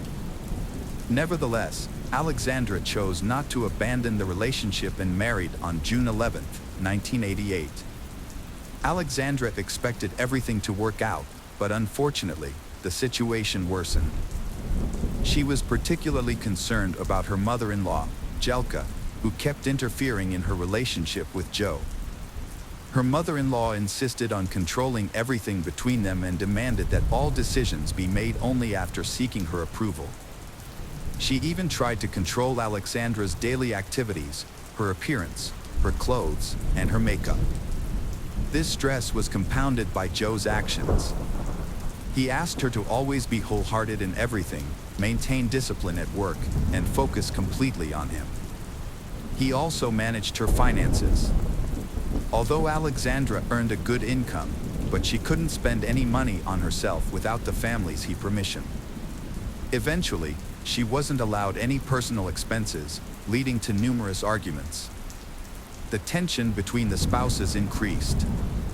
Alexandra couldn't understand why Joe always prioritized his mother over her. According to tradition, Joe sided with his parents and couldn't oppose them. He agreed to marry Alexandra according to his mother's wishes, and Alexandra began to experience physical abuse. Eventually, Joe's parents offered the couple 80,000 Canadian dollars to buy a house in Burnaby. This amount wasn't enough to purchase a property outright, but was sufficient for a down payment on a mortgage. The couple accepted the offer. Alexandra hoped this would allow them to leave the Joe's parental home and live independently without oversight. However, this led to new conflicts with Joe's parents, Jelka and Sam. They tried to control everything, from the location of the new home to the color of its facade, and Alexandra had to concede to all their demands. In 1989, Alexandra and Joe moved into their own house, which was next to Joe's parents' place. Shortly after, they had a son named Brandon. However, Joe's parents didn't get along with them, and tensions rose. Joe's mom, Jelka, didn't give Alexandra any freedom. Joe's parents were always at their house, disturbing the young family's peace. Alexandra tried to be independent, but every time she went out to run errands, Jelka meddled in everything. She cooked and organized the house her way. Alexandra tolerated everything, but she eventually reached her limit. In the first month, her baby, Brandon, had colic. Her mother-in-law, Jelka, recommended giving Brandon herbal tea, but Alexandra declined because she knew it might be harmful. Instead, she went to the pharmacy to get medicine. Upon returning, she couldn't wake Brandon up. She realized that Joe sided with his parents and didn't respect her opinion, so she decided to end the relationship. Alexandra also discovered that Joe planned to spread false rumors about her, claiming she married him only for his money. As a result, the neighbors saw her as a bad wife and mother. However, Alexandra was financially independent and never relied on her husband, who was very stingy. She dreamed of breaking free from the meddling family and raising her child on her own. During this time, Joe's family pressured Alexandra so much that she often told her mother that she hated every single person in his family. She even bought a doll to vent her anger toward. The main issue was that Alexandra still had to live with her husband because he pressured her. The following day, she discovered that her husband had left, leaving baby Brandon alone in the house. She has to go home and was alarmed to find the heating and electricity on, which was dangerous for Brandon. Consequently, Alexandra took the baby and left again. It appeared the Joe family was indifferent to Brandon's well-being. They just wanted to keep the boy to control Alexandra. After Alexandra moved out with Brandon, her life turned into a nightmare. She first contacted the police in 1989 because Joe and his parents regularly threatened her. They assaulted her, poured foreign substances into her car's gas tank, and broke into her apartment. Alexandra was also under surveillance, and her car was frequently blocked, indicating she was being controlled. The most terrifying incident occurred when she encountered an unknown man on the street. The man stared at her for a few seconds, then made a throat-slitting gesture with his finger and pretended to shoot her with an imaginary gun. This encounter left Alexandra terrified to leave her home, and she lived in constant fear. The police took her report seriously, and an investigator began looking into the situation. However, the investigation has progressed very slowly, and the police are still trying to arrest Joe and his parents. During the divorce, Alexandra and Joe faced issues with child custody, as well as the home on which both spouses were paying the mortgage. Alexandra often told her parents that she was suffering due to these legal battles.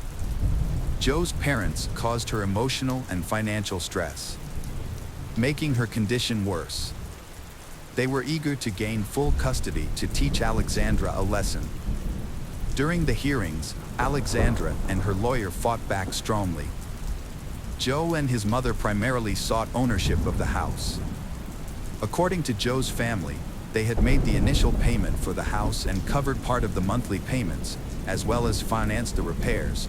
They claimed they have made a major contribution to the house.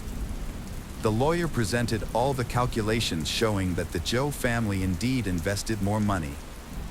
The court ruled in their favor, awarding the house to Joe. The Joe family taunted Alexandra, the person without a home, with a son in his arms, Brandon. However, this wasn't enough for them. They also aimed to take her son away. Thus, a custody trial began.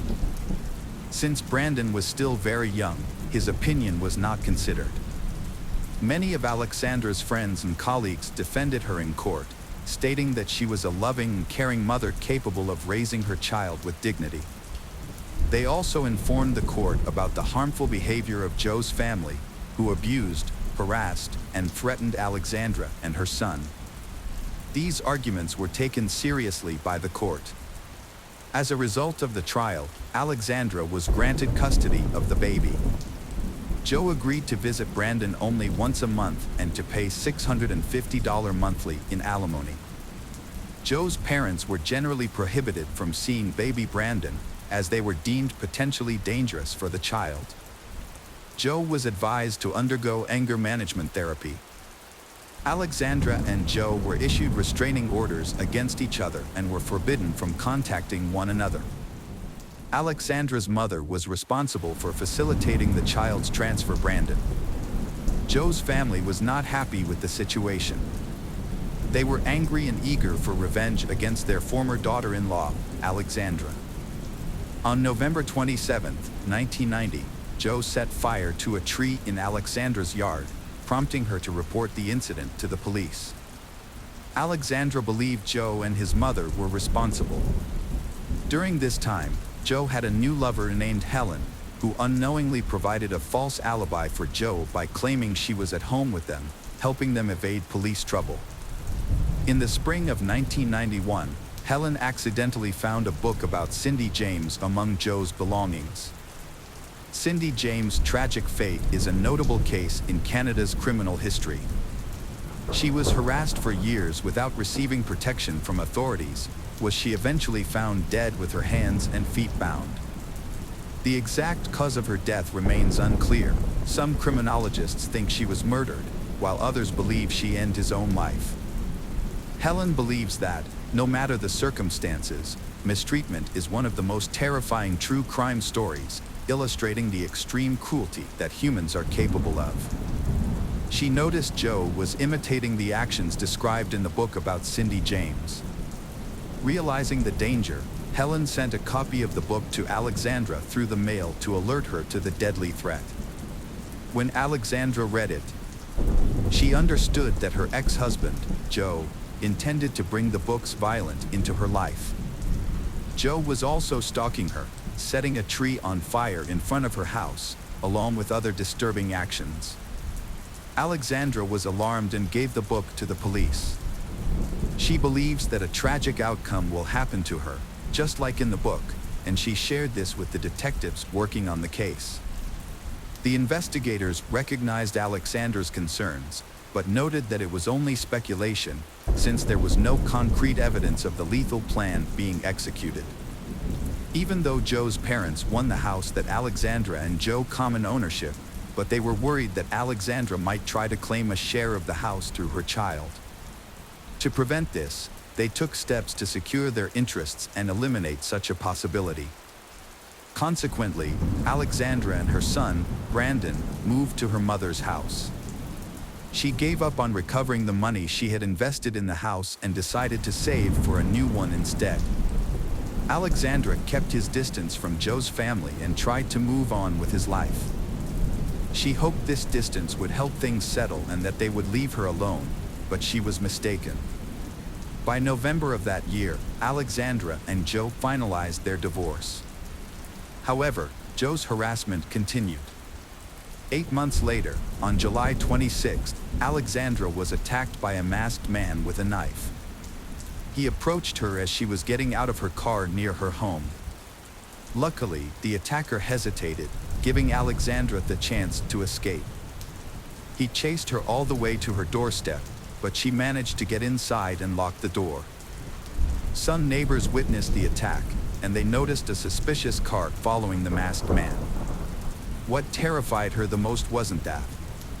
The most horrible thing was that, in the book about Cindy James, the attack by the man with the knife turned out to be the second to last episode before Cindy James died. Alexandra understands that her next confrontation with Joe and his accomplices will be her last alive. She was in a state of panic and horror. Fearing for her life, she asked her relatives to look after Brandon if anything bad happened to her. She shared her concerns with many friends and family members. Although the police were aware of the threats and harassment, they did nothing to protect Alexandra from Joe's family.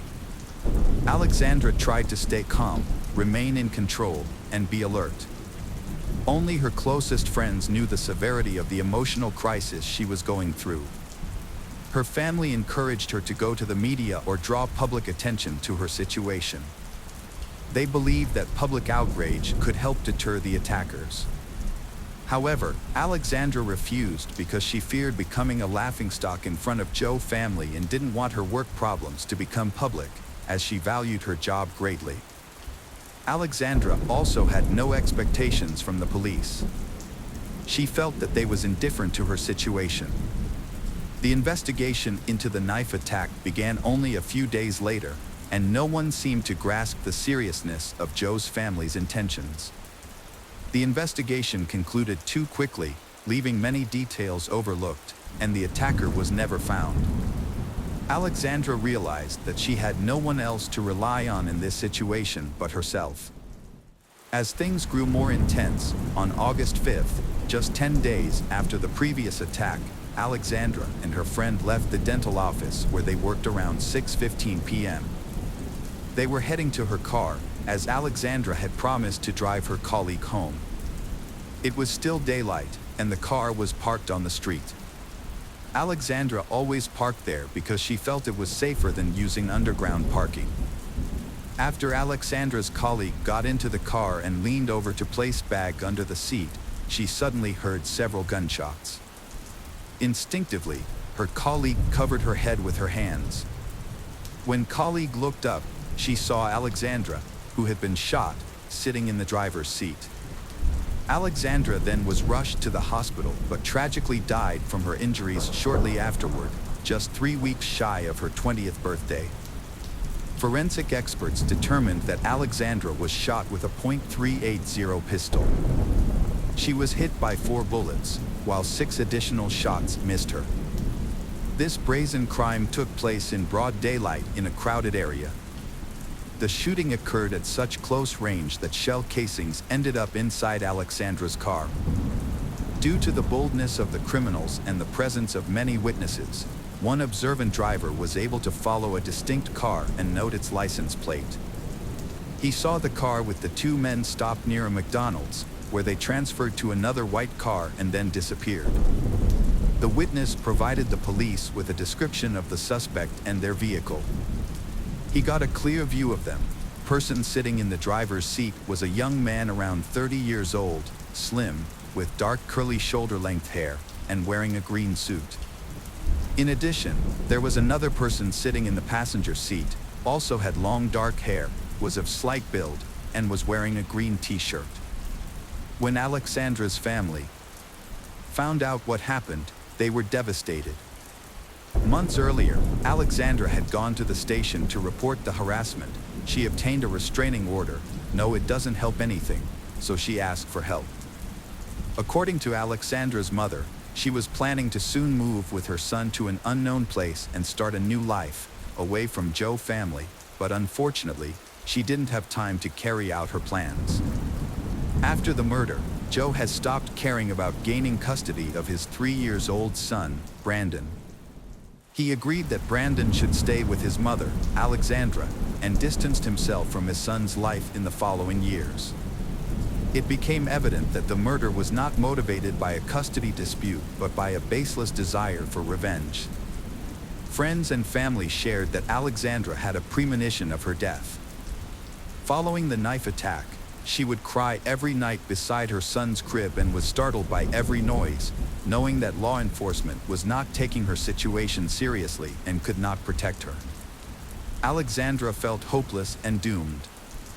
The detectives initially focused on Joe and his mother, Jelka, as they had been harassing Alexandra for a long time.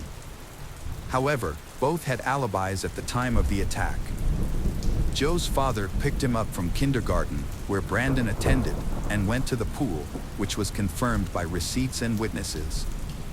Meanwhile, Jelka was busy all day in their workshop servicing clients' cars. Despite this, they could have hired someone to commit the crime.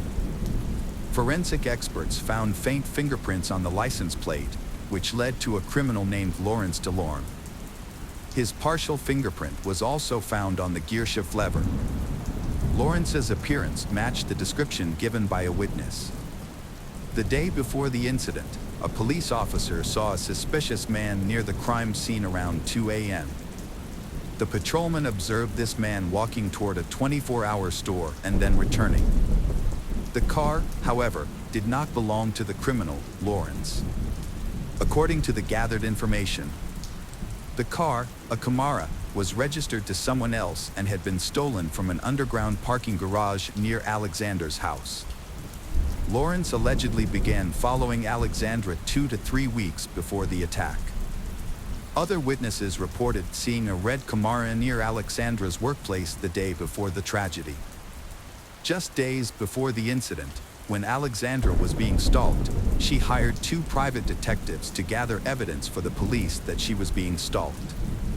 This was Alexandra's attempt to hold Joe's family accountable.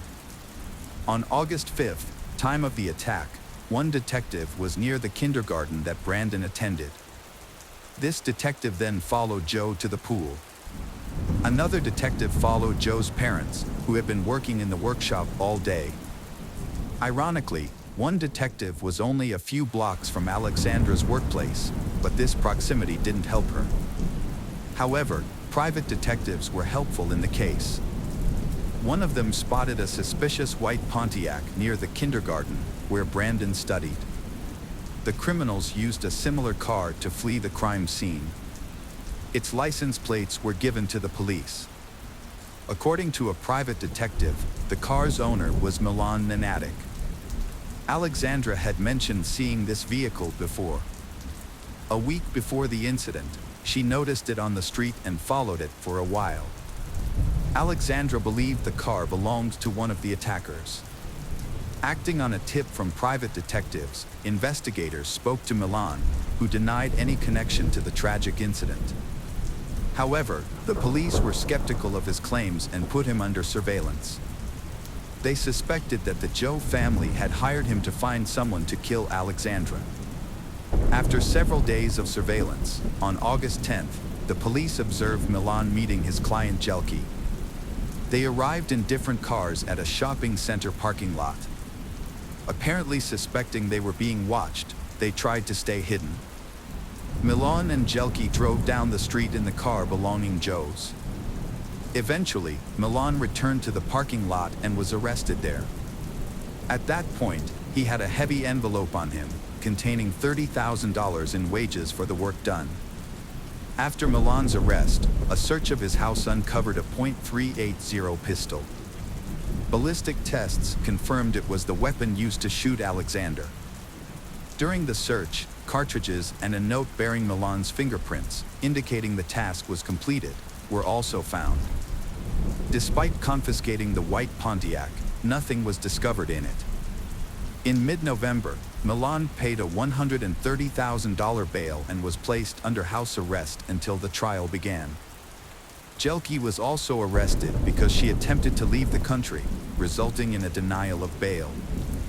Helen, Joe's lover, decided to speak with detectives.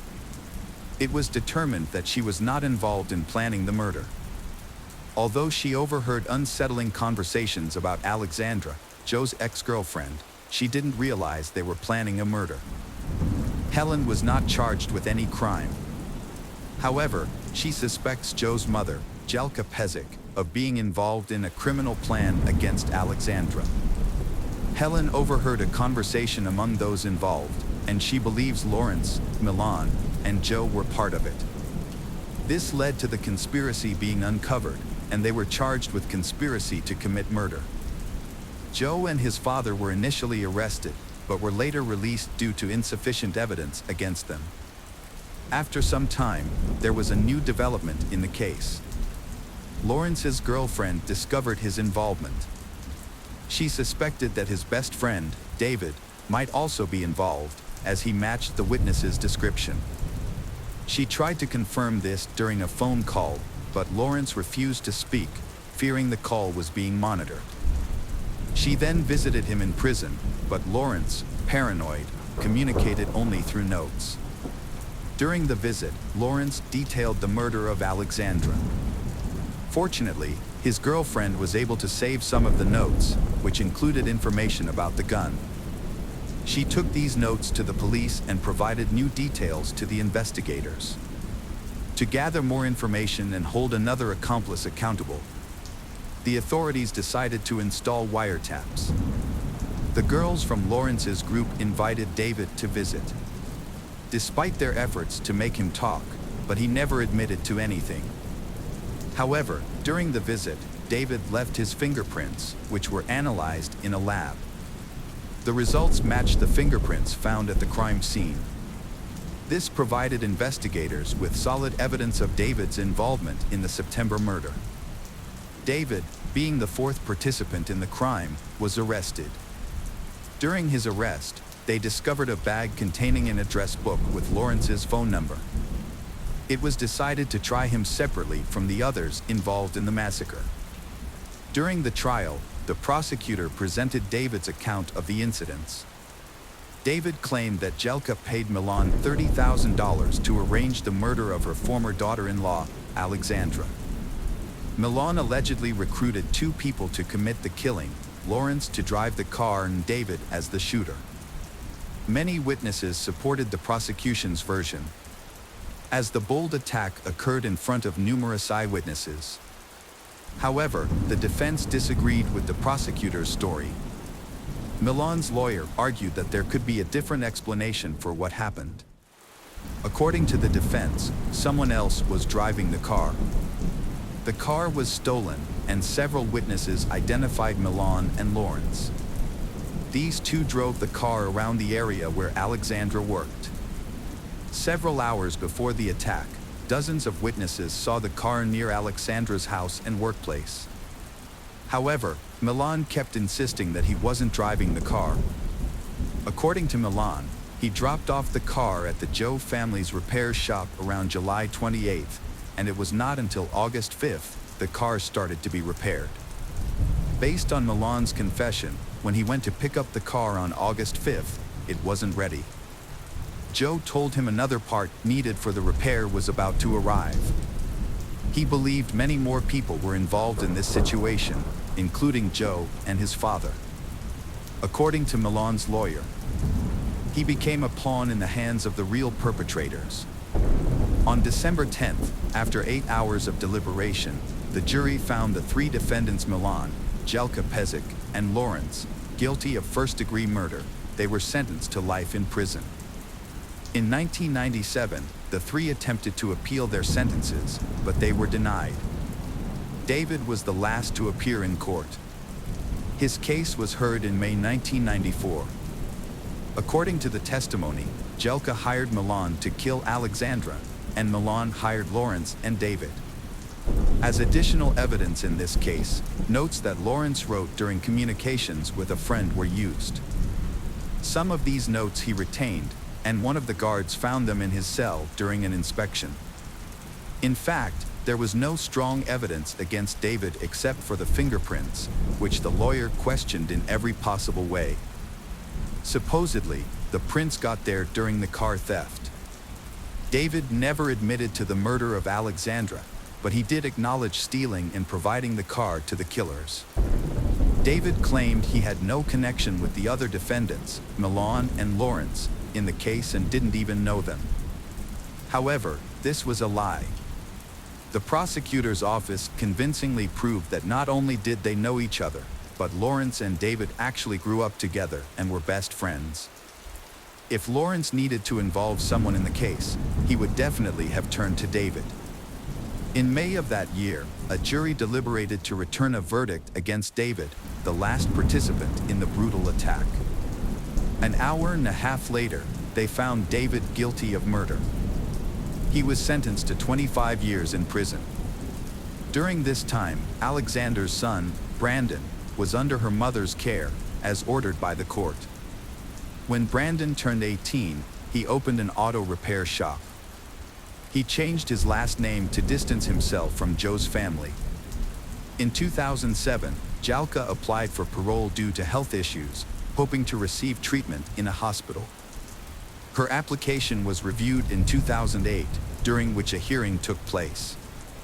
Jalka continued to accuse Alexandra of pursuing and repeatedly attacking them with various objects. According to Jalka, Alexandra always succeeded in making herself appear as the victim, but the court did not believe her accusations. In 2018, Jalka's request for parole was denied. She served the mandatory minimum of 25 years. The criminal tracking system indicated that Joe and his father continued to work in their workshop, but further details about their lives are unknown. Brandon, Alexander's son, also spoke at the hearing. By then, he had grown up and met his paternal grandmother Jelka for the first time, which was very challenging for him. He expressed that he blamed his paternal relatives for his mother's murder, despite he being only 3 years old when his mother's died. Brandon thought about his mother every day. The case of Samadi Fonseca Fernandez. Samadi was born in Costa Rica in February 1975. Her family and early life are not well documented. She spent her childhood in an area called Cuba, where she lived with her mother, Sonia Fonseca. Samadi attended a local school, where she demonstrated a challenging and conflicted personality from an early age. She had difficulty accepting rejection and often used force or deception to get what she wanted. People who knew her recall that Samadi's striking appearance and perfect figure made it easy for her to charm men, but she struggled to maintain relationships. Her beauty and charisma were matched by her greed and vanity, which led her to prioritize material wealth and self-interest above all else. This attitude often discouraged potential partners. Additionally, Samadi became intensely jealous and aggressive after brief relationships. Samadi's doll-like appearance led to her working as a Barbie lookalike at a large Universal bookstore for several years. This earned her a flattering nickname that stuck with her throughout her life. After high school, Samadi had in love with a successful local TV journalist named Osvaldo Fernando Valery, who was 16 years her senior. Samadi had a long and serious relationship with Osvaldo, with whom she had 2 children, Christopher and Christina. However, due to constant scandals and jealousy, they separated in 2012. After Osvaldo's sudden death, it was discovered that he had not included Samadi in his will. Samadi took matters into her own hands and seized Osvaldo's house, changing the locks to prevent his relatives and heirs from entering. She also took some valuable items that belonged to Osvaldo. His family members were outraged and went to court to accuse Samadi of theft. The police eventually forced Samadi to leave the house, but she was not charged with a crime. Samadi had other relationships, including one with Miguel Angel Perez, with whom she had a daughter named Maria. This relationship was reportedly official, but ended in divorce after a few years. Samadi allegedly gave her youngest daughter her lover's surname without his knowledge or consent, contradicting claims that she was unmarried at the time. Interestingly, some of her lovers have mysteriously disappeared or died under unclear circumstances, yet this trend went unnoticed for a long time. For instance, one of Samadi's lovers went missing shortly after deciding to end their relationship with the reportedly temperamental and aggressive woman. Despite relative suspicions of her involvement, his disappearance remains unsolved due to lack of concrete evidence. Another former lover, Diaco, met a tragic end after breaking up with Samadhi. His murder was initially attributed to a botched robbery, but the perpetrators were never caught. Speculations about Samadhi's role in the crime persisted, albeit without solid proof. Her most notable alleged victim was Gerardo Cruz, a Costa Rican native born in December 1992 in San Jose. Gerardo never knew his biological father, who left the family before his birth. His mother, Ana Patricia, later married Hermes Rodriguez, who adopted and raised Gerardo as his own. Gerardo's younger sister, Milena, was born a few years after him. He had a peaceful and carefree childhood and youth. Gerardo attended a regular school, enjoyed motorcycles, and met his true love, Carol, at a young age. By 23, he, Carol, and their 4-year-old daughter Genesis moved into his aunt and uncle's house in San Sebastian, a suburb of the city. Gerardo took a job at a local bakery to support his family. They were happy, especially with the news of a second child on the way. In the summer of 2015, Gerardo met Samadhi, a 40-year-old woman who regularly visited the bakery. She was attractive, fashionably dressed, and flirtatious. As Samadhi aged, she began to have relationships with younger men, likely flattered by their attention. Despite their nearly 20-year age difference, Gerardo became infatuated with Samadhi and started secretly meeting with her. She visited the bakery almost daily, catching the attention of other employees. Samadhi often brought her 19-year-old daughter, Christina, to the bakery. Initially, Gerardo balanced his family life and secret meetings with Samadhi without either woman knowing about the other. However, Gerardo soon let his guard down, boasting to friends and colleagues about his relationship with Samadhi, describing her as a terrific mistress who spoiled him with gifts. Rumors about Gerardo's affair soon reached his mother, who attempted to persuade him to end the relationship. The affair was short-lived, ending in October 2015, when Samadhi discovered that his mistress, Gerardo, was married with a pregnant wife and a young daughter. Upon learning this, Samadhi became enraged. She began harassing Carol, Gerardo's wife, with threatening calls and messages, warning her that Gerardo would be harmed if he didn't return to her exclusively. Gerardo apologized to his wife and reconciled, keeping their family intact. He underestimated Samadhi's malice, thinking she would move on and calm down after the breakup. However, Samadhi's vindictiveness was more intense than Gerardo anticipated. Shortly after the breakup, Gerardo witnessed a disturbing incident. While walking downtown, Gerardo noticed an older man secretly filming under a young girl's mini-skirt with his phone. Outraged, Gerardo took out his phone to record the scene. He then approached she, told her what was happening, and advised her to report the incident to the police. Gerardo chased the man for about 2 minutes, trying to get a clear shot of his face on camera.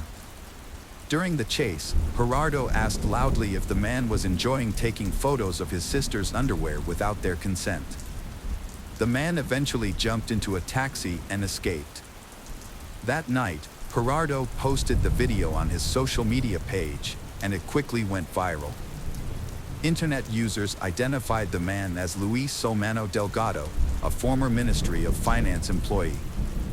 As a result, Gerardo became a national celebrity, giving daily interviews to newspapers and appearing on TV and radio shows. He condemned Delgado's actions and stated that he had no regrets about exposing him. However, Delgado's lawyers began working against Gerardo, accusing him of violating the law by distributing the video. They prepared a lawsuit against him, which left Gerardo surprised and confused. He couldn't understand why he was being judged for exposing his actions, rather than the man being held accountable for his behavior. Gerardo's last interview was on October 7th at a local radio station. Feeling confident and believing he had nothing to hide, he spoke openly. The following day, Gerardo had plans to meet his friend Oswald after work, but he suddenly canceled, citing an unexpected emergency. It was later revealed that he had received a message from Samadhi, luring him to the park that evening under the pretext of another interview. Gerardo had no reason to suspect anything was amiss and trusted his former lover. After finishing work, he went to the agreed meeting point, but instead of journalists, two unknown men were waiting. They took his bag, assaulted him, stabbed him multiple times in the chest and stomach, and then fled. Before losing consciousness, Gerardo managed to call a friend and report the incident. The friend immediately alerted the police and medical services. Thanks to the swift response, Gerardo was rushed to the hospital, where doctors fought to save his life for 42 days. He underwent numerous operations, but unfortunately, they were unable to save him. Gerardo passed away on November 19th in the intensive care unit. Initially, multiple theories emerged about the crime. The first theory suggested it was a robbery murder. Gerardo was indeed attacked in the park at night, his bag was stolen, and he was stabbed with a knife, which made it appear to be a typical theft. However, just a few days before, Gerardo had released a sensational video that compromised a well-known former government official, leading to a second theory, that the murder was an act of revenge. The media openly speculated that the former government official may have hired hitmen to kill the young man who had damaged his reputation. The murder sparked intense debate in the press, with protesters demanding that the perpetrators be caught and brought to justice. The police explored various theories, searching for other potential enemies of Gerardo. For months, the investigation stalled. However, in May 2016, a breakthrough came when footage from a street surveillance camera was discovered. The video showed two men fleeing the scene where Gerardo was fatally attacked. These individuals immediately became the prime suspects, and the police worked to identify and apprehend them. The footage proved to be crucial evidence, and once it was made public, the case started to move forward. It was repeatedly shown on news programs, with viewers asked to take a close look as the individuals could be dangerous. Police created rough sketches of the suspects and described their physical characteristics. One of the suspects soon came forward, hoping that cooperating with the investigation would lead to a reduced sentence. The information provided by the cooperating suspect led investigators to several accomplices and the crime's organizers, Samadi and her daughter Christina. All individuals involved in the crime were eventually taken into custody. Those arrested included Ronald Archie, a cab driver who helped locate the perpetrators, Cesar Chavez, a laborer who acted as an intermediary, and Omar Costa, a young miner who directly participated in the attack and had been tracking the victim on the day of the incident. The investigation revealed the roles and connections of all parties involved through phone records and text messages. Samadi, who had meticulously planned the crime, had enlisted the help of her daughter Christina. Together, they recruited friends Ronald and Cesar to find hitmen to kill Gerardo, staging it to look like a botched robbery in a nighttime park. They were later joined by Omar, who was responsible for ensuring the victim went to the prearranged location. Samadi personally chose October 7th as the date for the massacre. On that day, she was in frequent contact with all parties involved, assigning roles and verifying that everyone adhered to the plan. Gerardo was attacked, stabbed multiple times, and robbed of his bag and jacket. These stolen items were later given to the police as evidence. The primary evidence against Samadi was a series of text messages detailing the murder plan and each participant's role. Samadi was so confident she wouldn't get caught that she didn't bother deleting the incriminating messages. Her motive for the crime was jealousy. She didn't want to share her lover with his wife. If she couldn't have him, no one would. She carefully planned the crime, involving her own daughter, who assisted her throughout. Samadi and her daughter were immediately arrested, with no possibility of bail due to the risk of them fleeing the country. Their accomplices were also detained, except for Omar, the youngest participant, who was handed over to juvenile authorities. The investigation spanned a year and a half, concluding in December 2017 when the trial of all parties involved in the criminal conspiracy commenced. It was revealed that Samadhi had a history of run-ins with the law, including a prior arrest for forging documents to obtain state benefits, for which she received only a fine. New information also emerged about Miguel Angel Perez, ex-husband of Samadhi. It was discovered that Samadhi had given their child Perez's surname without his consent. She then successfully petitioned the court to order him to pay child support, which he did for over 3 years. However, it was later uncovered that the entire process had been fraudulent. As a result, Samadhi was sentenced to 3 years in prison and a substantial fine. During the trial, Gerardo's wife testified that she had been aware of his affair with Samadhi. She stated that Samadhi had threatened Gerardo with death, but he had not taken these threats seriously. The primary motive behind the crime, as previously stated, was Samadhi's jealousy and wounded pride, stemming from her inability to accept that her younger lover had chosen to remain with his wife. Thanks to phone records, it was discovered that the mother and daughter had planned the crime together. Additionally, after the release of the CCTV footage showing the killers, Christine had a nervous breakdown.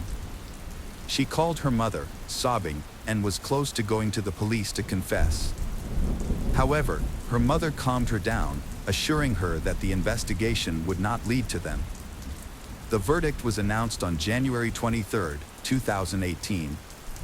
According to the court's decision, Samadhi was sentenced to 30 years in prison, while Christina, Ronald, and Caesar each received 25-year prison sentences. One of the killers was sent to a juvenile detention center, and the other had not been found at the time. Omar, who had been stalking the victim, was acquitted. The victim's family was awarded $140,000 in compensation for their loss. After the verdict, the family expressed gratitude to the court for the fair punishment of Gerardo's killers. However, it soon became known that Samadhi and Christina's lawyers had filed an appeal to reduce their sentences. As a result, each participant's sentence was reduced by 5 years. Samadhi is currently serving her 25-year sentence in a Costa Rican women's prison. The case of Cherie Miller. Bruce and Cherie were both born and raised in Flint, Michigan, a city that was once a thriving hub of the Midwest auto industry, but had since fallen on hard times. Cherie Peck Keithley Miller was born on October 13, 1971, and by her own account, she had a deeply troubled childhood. Without a father figure in her life, Cherie grew up in a trailer with her mother, who struggled with addiction and had a string of unstable relationships with men. These men often abused Cherie, starting when she was just 3 or 4 years old. By the time she was 16, Cherie was on her own, and at 17 she got married, became pregnant, and had a child. However, the marriage didn't last, and she remarried and divorced again. Her second husband, Tribby, was convicted of second-degree child abuse after brutally assaulting his own child, causing multiple skull fractures. Tribby was also accused of abusing Cherie's 6-year-old daughter, but he was acquitted due to lack of evidence.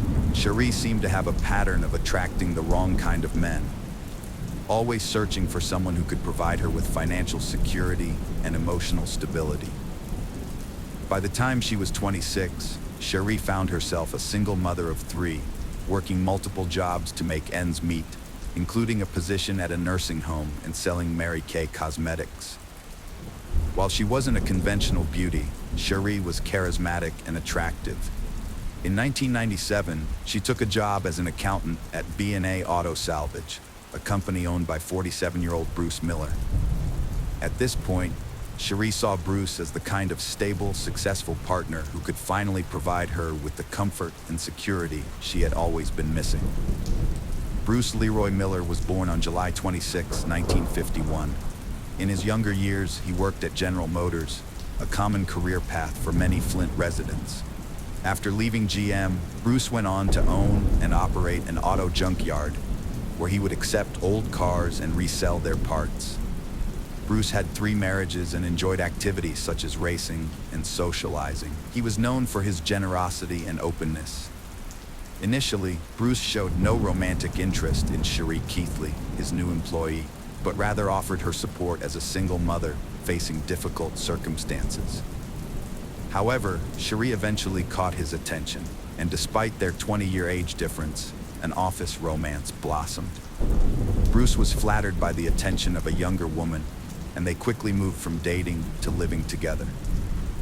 The couple got married on April 23, 1999, in one of Las Vegas's chapels, just 4 months into their relationship. After the wedding, Cherie and her children moved in with Bruce, providing her with the stability she had long sought. Bruce's brother, Chuck Miller, revealed on the TV show Snapped that Cherie often praised Bruce, saying he was the best thing that had ever happened to her, as he provided her with a normal life and the means to make her happy. Chuck's wife, Judy, added that Bruce was smitten with the young, attractive blonde, whom he considered the perfect wife. While friends voiced concerns about Cherie's excessive spending habits, which went beyond her means, Bruce chose to ignore it. Cherie would later admit that she had been trying to fill a constant void by instantly maxing out her credit cards and spending all the cash she could find. Despite her friends' misgivings, Bruce remained unconcerned about his wife's spending habits. Cherie, a hard worker, had a job as a Mary Kay cosmetic saleswoman, allowing her to sell products to customers at home or while traveling across the country to manage her accounts. In fact, Bruce even bought her a computer to support her work. The turning point came with this purchase. In 1999, Cherie Miller stumbled upon adult chat rooms while using her home computer to research a vacation destination. At the time, social networking didn't exist, and text messaging was not common. Instead, people connected with each other in online chat rooms, some of which were adult in nature and allowed users to flirt anonymously, share fantasies, and engage in virtual romances. According to friends, Bruce was aware of his wife's online flirting, but didn't see it as a problem. He loved his wife, was happily married, and planned to adopt her children. He preferred to trust her rather than letting suspicions overshadow their family life. Cherie soon became comfortable in the virtual world and began regularly logging into chat rooms, sharing her deepest sexual fantasies with strangers under various aliases. Detective Kevin Shanlian, who investigated the murder case, testified that Cherie had at least 25 different aliases. In 2016, Cherie admitted that she was glued to the computer. She explained that Bruce worked at the store and had his own business, so he was often away. Cherie spent hours flirting online, driven by a need to control everything. She obsessively controlled people who trusted her, treating every man and every relationship like a new level in a video game, each one more challenging than the last. Among the men Cherie Miller met online was Jerry Cassidy, who used the pseudonym Rena Dudes.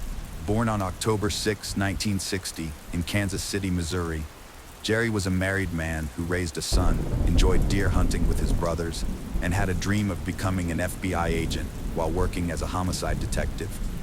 However, when he reported corruption involving falsified records to a coworker, he faced retaliation, was demoted, and eventually forced to resign after 9 years of service. Despite doing the right thing, the experience ended his career. Depression, drinking, and substance abuse followed, which led to the breakdown of his marriage. Later, Jerry got his life back on track, moved to Reno, Nevada, and became a security guard at Harrah's Casino. In his free time, he frequented chat rooms where he met Cherie Miller. Their online correspondence turned passionate, and in July 1999, they met in person in Reno, where Cherie claimed to be attending a Mary Kay convention with a friend. The online romance blossomed into a physical affair, and Jerry thought his life was finally taking a turn for the better. Cherie presented herself as a wealthy businesswoman living with a disabled husband who was seeking a discreet sexual encounter. Jerry believed her, as his friend Carol Slaughter would later recall. At the time, Jerry was at a low point in his life. His marriage had ended, and he was in a new neighborhood with no friends. He became deeply infatuated with Cherie, telling Carol Slaughter that Cherie was exceptional in the bedroom. Throughout the summer and fall, Cherie used her cosmetics business as a front for frequent trips to Reno, where she would secretly meet with Jerry. The two exchanged explicit emails and instant messages, including intimate videos, and even went so far as to rename their online accounts, with Cherie calling herself Jerry's Fool and Jerry calling himself Cherie's Fool. Despite his background as a cop, Jerry seemingly failed to notice any red flags, blinded as he was by Cherie's professions of love. Whether due to naivety, flaws, or emotional vulnerability, Jerry proved to be an easy target for Cherie's manipulation. She quickly wove a web of deceit, convincing him that he needed to kill her husband. The impact on Jerry was evident to those around him. His friends noted that after Cherie entered the picture, he became increasingly erratic, exhibiting symptoms akin to bipolar disorder. He would be overly excited and energetic before her visits, only to plummet into painful depression after she left. As early as September, Cherie claimed to be pregnant with Cassidy's child, sending Jerry fake evidence, including doctored photos, a forged positive pregnancy test, and even fake belly pictures. Shortly after, she feigned that her husband Bruce had discovered her infidelity, beating her and causing her to miscarry. Unbeknownst to Jerry, Cherie had actually undergone a tubal ligation in 1995, rendering her sterile. Jerry had no reason to doubt her lies, and so he believed every word. After losing the baby, Cherie announced that she was pregnant again, this time with twins. Jerry begged her to leave her abusive husband Bruce, take the children, and come live with him.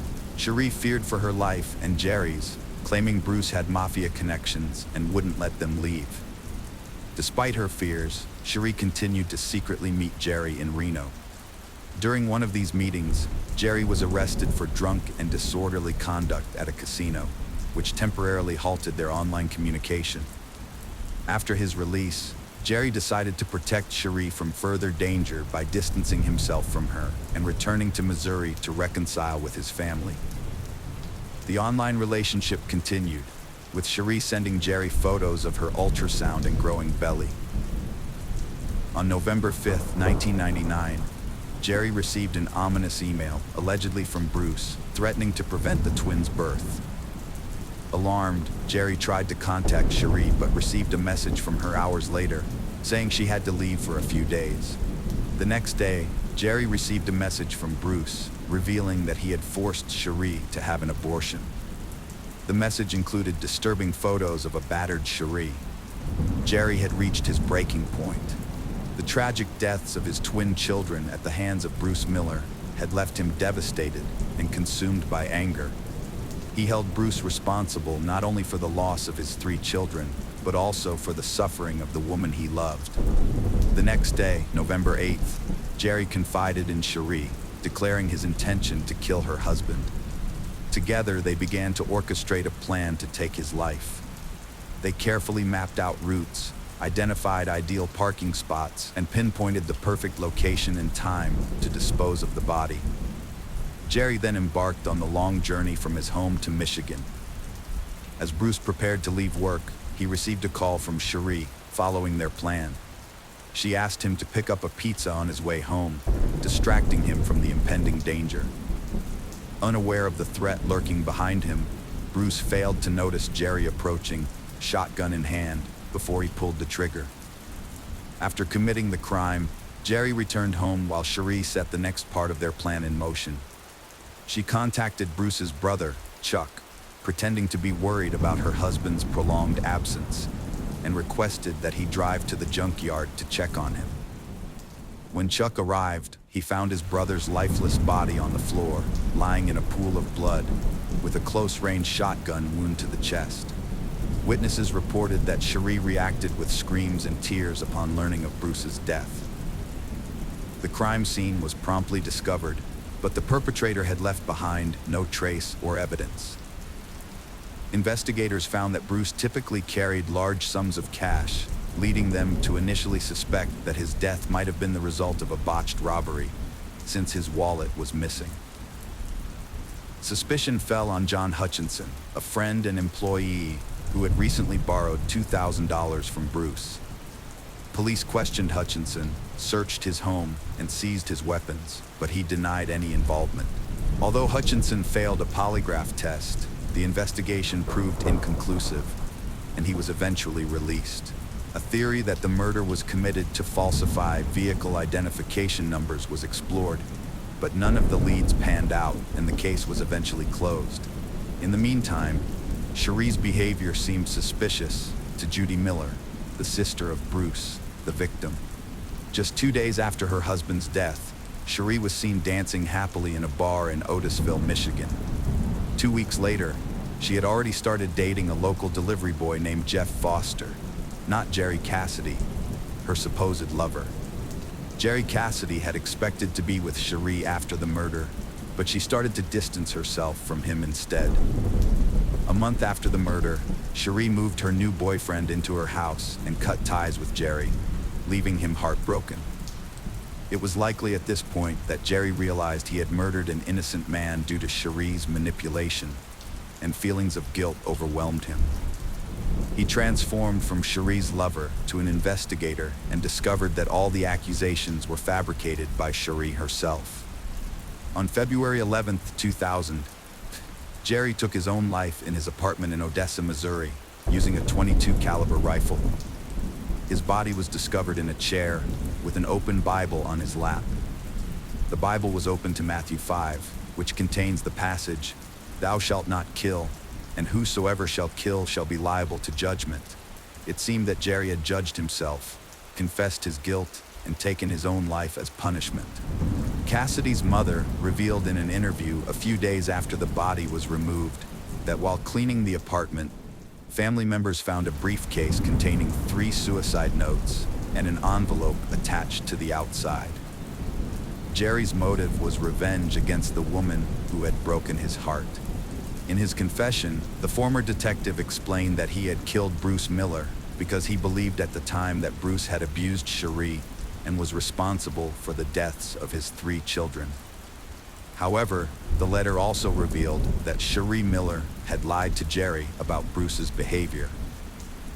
On February 22, 2000, police arrested Cherie Miller as she arrived at the airport with her boyfriend, Jeff Foster, after a trip to Reno. She was charged with second-degree murder and conspiracy to commit murder. Prosecutors believed that Cherie was a skilled manipulator who had convinced Jerry to kill her husband under false pretenses. Despite the evidence against her, Cherie maintained her innocence to her deceased husband's family. On December 12, 2000, the trial of Cherie Miller began in the state of Michigan, generating widespread national attention due to the unusual nature of the internet-related crime. The public's interest was exceptionally high. The prosecution presented thousands of messages exchanged between Cherie and Jerry, revealing the numerous lies she had told. Cherie claimed she had undergone a fallopian tube ligation years prior, and therefore could not be pregnant with Jerry's children, and that she had never been abused.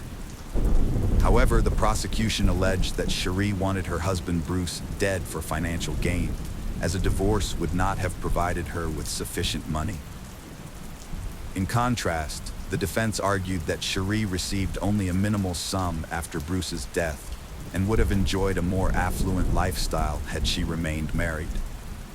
The defense also suggested that Jerry Cassidy was seeking revenge as a spurned lover and had fabricated evidence against Cherie. Cherie told the jury that her online sexual communications with Jerry were merely a fantasy, and that she had lied about her pregnancy to help him cope with depression and about the abuse to deter him from contacting her. Cherie vehemently denied writing the messages that described the crime, implying that Jerry had forged them using his expertise as a homicide detective. However, the police discovered evidence of the messages on Cherie's computer. The online correspondence played a crucial role in the trial. Miller was convicted on December 22nd, receiving a life sentence for murder and 54 to 81 years for conspiracy. In 2007, while incarcerated, she was diagnosed with post-traumatic stress disorder and other mental health issues. Miller began treatment and filed an appeal, even getting married for the fourth time. Michael DeNoia saw Miller's story on the news and was captivated by her charm. He wrote to her, and in 2008, he visited her in prison, proposing during the visit. Although some reports claim they got married in April 2008, there is no evidence to support this. In 2008, Miller's conviction was overturned on appeal, and she was released from prison in 2009. A federal judge ruled that Jerry's suicide letter should not have been considered evidence, as Cassidy was deceased and the defense could not cross-examine him. The judge ordered a new trial and released Miller on bail. In 2012, Cherie was returned to jail to resume serving her original sentence, following a court ruling that re-evaluated the admissibility of the suicide letter. Having spent 3 years outside, Cherie continued to proclaim her innocence. In 2016, Cherie Miller unexpectedly confessed to her role in her husband's death in a 4-page letter to a judge. Many saw this as a bid for sympathy or profit. Cherie wrote that being sent back to prison after 3 years of freedom triggered her admission. She was devastated to leave her daughter and granddaughter behind, and the full weight of her actions hit her. She described her husband as a great man who only loved and wanted to adopt her children, and she was filled with remorse for ordering his killing. Cherie gave a 2022 TV interview, confessing Bruce wasn't mob-connected and didn't abuse her. She faked bruises and ultrasound scans to control Jerry, fearing Bruce would discover her true identity. Cherie knew Jerry's depression and had evidence, but thought she could manipulate the jury. She rejected a 15-year plea bargain, leading to a life sentence. Now incarcerated, Cherie seeks peace, saying it's hard to face her actions. The case of Amy Fisher. Amy Fisher was born on August 21, 1974, in New York, USA. She is the only child in her family. Amy has a rather shy and modest personality. Amy often feels lonely. Although her parents provided her with everything she wanted, because they worked long hours and had little time for her. Therefore, she formed a close relationship with her grandmother and aunt. Her father was strict and harsh, often punishing both his wife and daughter for any mistakes, which made Amy afraid of him. There were many arguments between her parents, and each time, Amy hoped they would lead to divorce. However, her father was a skillful manipulator who controlled her mother, making her too afraid to leave the marriage. At a young age, Amy suffered a traumatic experience when she was raped by a family friend when she was just 6 years old. She kept this abuse a secret. When she was 13, Amy was raped again, this time by a worker hired to fix her family's house. And once again, she chose not to speak about it. These experiences left her with deep psychological scars. Despite this trauma, Amy tried to lead a normal teenage life. She had a close group of friends and a beloved dog that she spent time with every day. During this time, she dreamed of going to college to become a fashion designer. In February 1991, after an argument over the phone with her mother about spending the night at a friend's house, Amy ran away from home. During the argument, her father took the phone and warned her that if she came home late, he would punish her. This caused Amy to not return home, and she spent several days sleeping at various friends' houses and at her aunt and grandmother's. She was afraid to return because of her father's threats. Meanwhile, her father reported her missing to the police, saying that she was unstable and uncontrollable. That same year, the girl discovered she was pregnant, which shocked both her and her boyfriend. Fortunately, her aunt helped her arrange an abortion without her parents finding out. In May, when she left the garage, she accidentally broke the side mirror of her car. She feared that her father would punish her for this incident. She had previously taken her car to a repair shop to fix a similar problem, where a skilled mechanic quickly fixed the car without her father noticing. This time, she returned to the shop alone and met a man named Jody Buttafoco. This meeting was the fate of her life. Joey was married to Mary Jo, the oldest of 5 sisters from a Catholic family in a Long Island suburb. They met in 1971 while both were in high school and taking summer courses. Joey was charming and funny, but he had lost his mother when he was 11, which left him deeply affected during his teenage years. Mary provided him with support during this difficult time.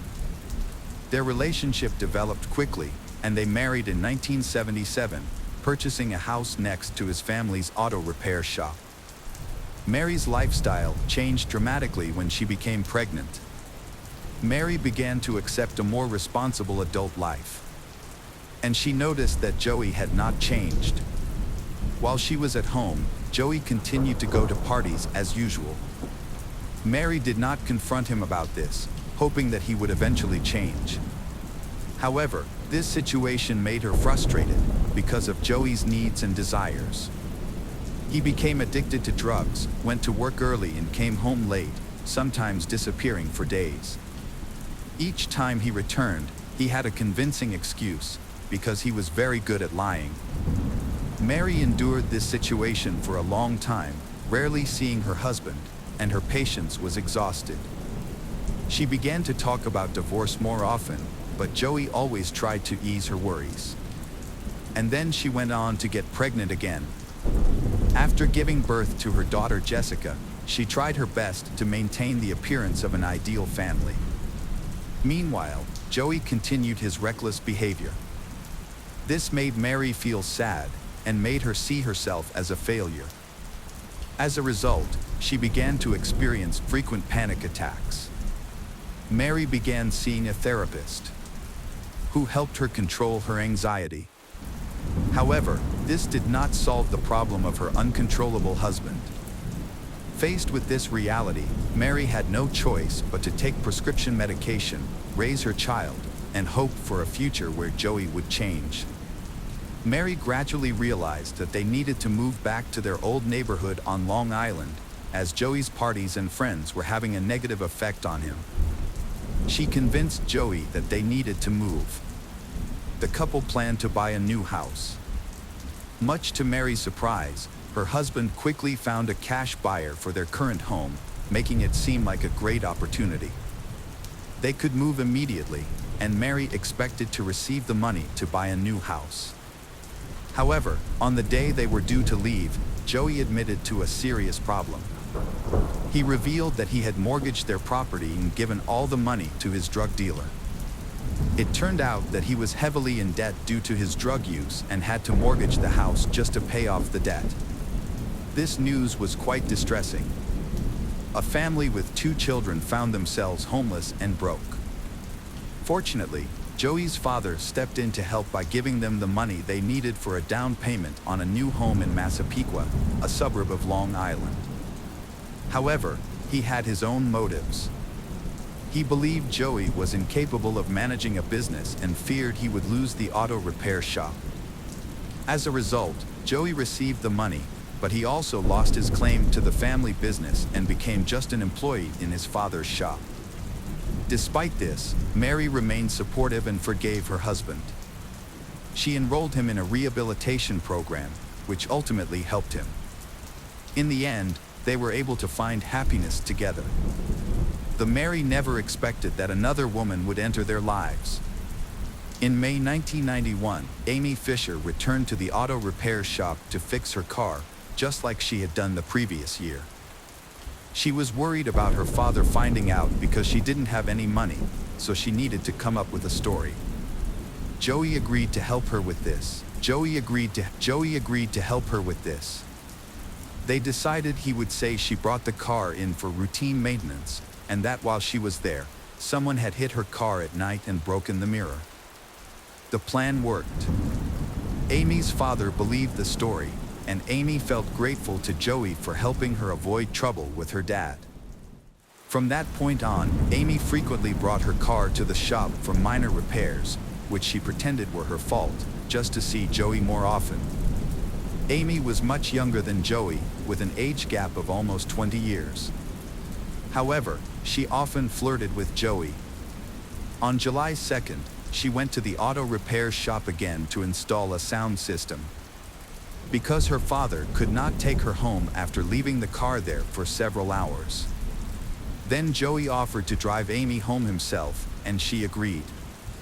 When they arrived at her house, he asked if she could show him around, and she agreed. They had sex for the first time at her parents' house. After that experience, the girl began to consider Joey her boyfriend. They met again that night. Even though she was only 16 and he was 35, they began their relationship. Amy and Joey's relationship continued over the next few years. Amy would frequently visit Joey's auto repair shop, and they would meet at a motel and at her house. Joey seemed to be taking advantage of Amy's weaknesses. He knew about her troubled relationship with her father and realized how vulnerable she was. He began buying her expensive gifts and taking her out to dinner and on his boat. Amy was very fond of Joey, and their age difference did not bother her. Amy finally turned 17 on August 21, 1991. A month after her birthday, she approached Joey for financial help. By that time, Joey had lost his management position at the shop and could not give her the money she needed. Joey then suggested that she could make money by selling her body, and she agreed to become a call girl. Over time, Amy met other men, but her relationship with Joey continued. Their relationship was unhealthy, and it was clear that it would not end well.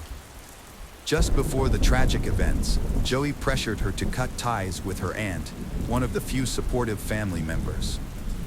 Amy agreed and ended up without any support from her family. Before the tragic event, Amy urged Joey to leave his wife. However, Joey refused. Despite his relationship with Amy, Joey still loved Mary deeply and had no intention of leaving family. This revelation came as a significant shock to Amy.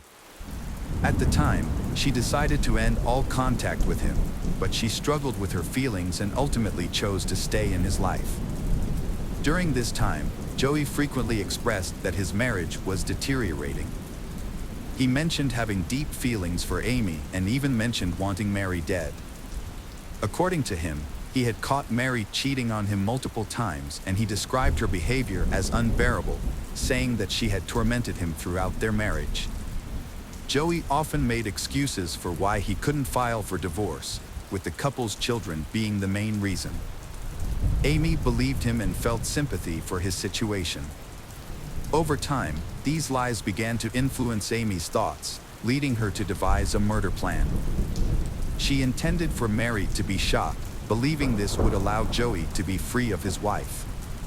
Initially, Amy attempted to hire two of her classmates to carry out the murder, offering them $400 in sexual favors in return. However, her classmates eventually refused, causing her plan to fail. The situation changed dramatically when Amy started going to the gym and met the gym owner, Paul Meckley, a 30-year-old man. They began a romantic relationship. In addition, Amy regularly met 3 clients, providing them with intimate services. At this point, she decided to stop using the company's services and started seeing clients directly. She openly shared details of her life with Paul. Since he knew Joey well, Paul tried to convince Amy to end her relationship with Joey, who was married. When Joey finds out that Amy is dating someone else, he becomes anxious for fear of losing her. He tries to interfere with her new relationship, but all his efforts are unsuccessful. Meanwhile, Paul and Amy decide to get revenge on Joey. Their plan is to inform his wife, Mary, about Joey's affair. To carry out their plan, they hire a 21-year-old named Peter Gorgenti to drive Amy to Mary's house. They steal the license plate from a random car in town to use on Peter's car. On May 19, 1992, Amy went to school but did not intend to attend classes. Instead, she went straight to the nurse, saying she felt unwell, and was sent home. Peter was waiting for her in his car at the entrance. They switched the license plates and drove to the Mary family's house. At 11:30, Amy knocked on the door. At that moment, Mary was inside the house drawing by herself. When Mary opened the door, Amy asked her to step out onto the porch for an important conversation. Amy introduced herself using a fake name and told a story about Joey being in a relationship with her sister. However, Mary did not believe her. She thought her husband had stopped partying and had become a devoted family man. The Amy guest became very anxious. The Amy guest became very anxious. The Amy guest became very anxious. She felt frustrated by Mary's lack of trust. To prove her connection, she revealed a T-shirt with the logo of the auto repair shop where Joey worked.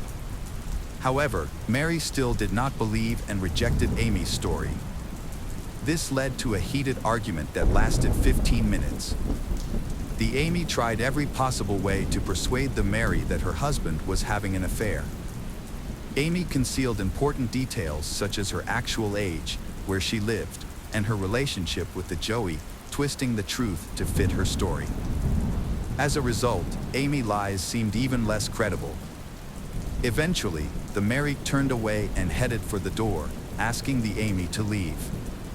It was clear that she viewed the girl's claims as fabrications and had no intention of listening further. In a fit of rage, Amy hit Mary in the head and accidentally shot her. The recoil of the gun knocked Amy to the ground, and Mary landed on top of Amy. She then pushed Mary away, quickly got up, and got into Peter's car. She later told Peter that the gun had gone off accidentally, claiming that she had only meant to scare Mary. After fleeing the scene, they dumped the gun and Mary's bloody clothes in a sewer near her house. She returned home and pretended that nothing had happened. A passerby heard a loud bang but did not see Amy. He found Mary lying unconscious in a pool of blood on the porch. He quickly ran to a neighbor's house for help and called an ambulance. Doctors arrived in time and discovered that the bullet had hit a vital artery and shattered her jaw. Mary had lost a significant amount of blood and was in critical condition. Thanks to the passerby's quick actions, she had a chance of survival. Doctors assessed her condition and thought she had a good chance of recovery and rushed her to the hospital. The bullet was lodged near her spine, making it impossible to remove. Mary was placed on life support overnight while undergoing surgery. Fortunately, she regained consciousness a few days later and was able to provide the police with a description of her attacker. Mary repeated Amy's story, but Amy had given a false address and name, rendering the information futile. However, there was one clue, a T-shirt with the logo of Joey's auto repair shop. The police approached Joey for information. He explained that he had distributed a large number of the T-shirts for promotional purposes. He also gave the police a photo of Amy, his mistress. Joey suspected her of being involved, which helped the police identify the attacker. On May 21st, Amy was arrested on the street near her home. She was then subjected to a 12-hour interrogation without her parents or an attorney present, a violation of the legal protections afforded to minors. Her parents had no idea what had happened. When they returned home that evening, they assumed Amy had simply run away again, so they were not concerned when she did not return home that night. The police did not inform them that their daughter had been arrested for attempted murder. When details of the case became public, journalists quickly became interested in Amy, a girl with a troubled life and crime. They reported that she had sold her body and had attacked a respectable married woman with a gun. This caused public outrage and reporters searched for any information they could find. A video emerged showing Amy with another client. Weeks after her arrest, Amy had not confessed to any of the crimes. She was held on $2 million bail. Her story attracted a lot of attention. Amy to post bail and spend time at home while awaiting trial. However, the media attention severely harmed her reputation. Amy claimed that the illegal activities she was involved in were a result of Joey's influence, as he pressured her into selling her body at a young age. This became the central argument that her lawyers used in their defense strategy. Joey denied having an affair with Amy, but evidence emerged in the form of 13 receipts from a motel where he met Amy, confirming their secret involvement. Several motel employees confirmed frequent visits. During the court proceedings, Amy spoke against him, providing evidence linking his handwriting to the relationship. However, Joey maintained that the accusations were fabricated. Even Mary sided with him, refuting Amy's. While waiting for her trial, Amy focused on preparing for it. She spent all her money on bail, leaving her unable to pay her lawyer, who agreed to defend her for free. There were rumors that she was having an affair with her lawyer, who seemed to have feelings for her and even sent her gifts. On the advice of her attorney, she accepted a plea deal with the prosecution. With the weapon and motive, it would be difficult to argue that the gun went off accidentally. On September 23, 1992, after turning 18, she confessed to the accidental killing. Amy stated that she was angry with Mary because she refused to listen. When Mary turned away, Amy hit her in the head twice with the gun. After the second strike, the gun accidentally went off, injuring Mary. Amy maintained that she did not intend to kill Mary. It was an accident that she deeply regretted.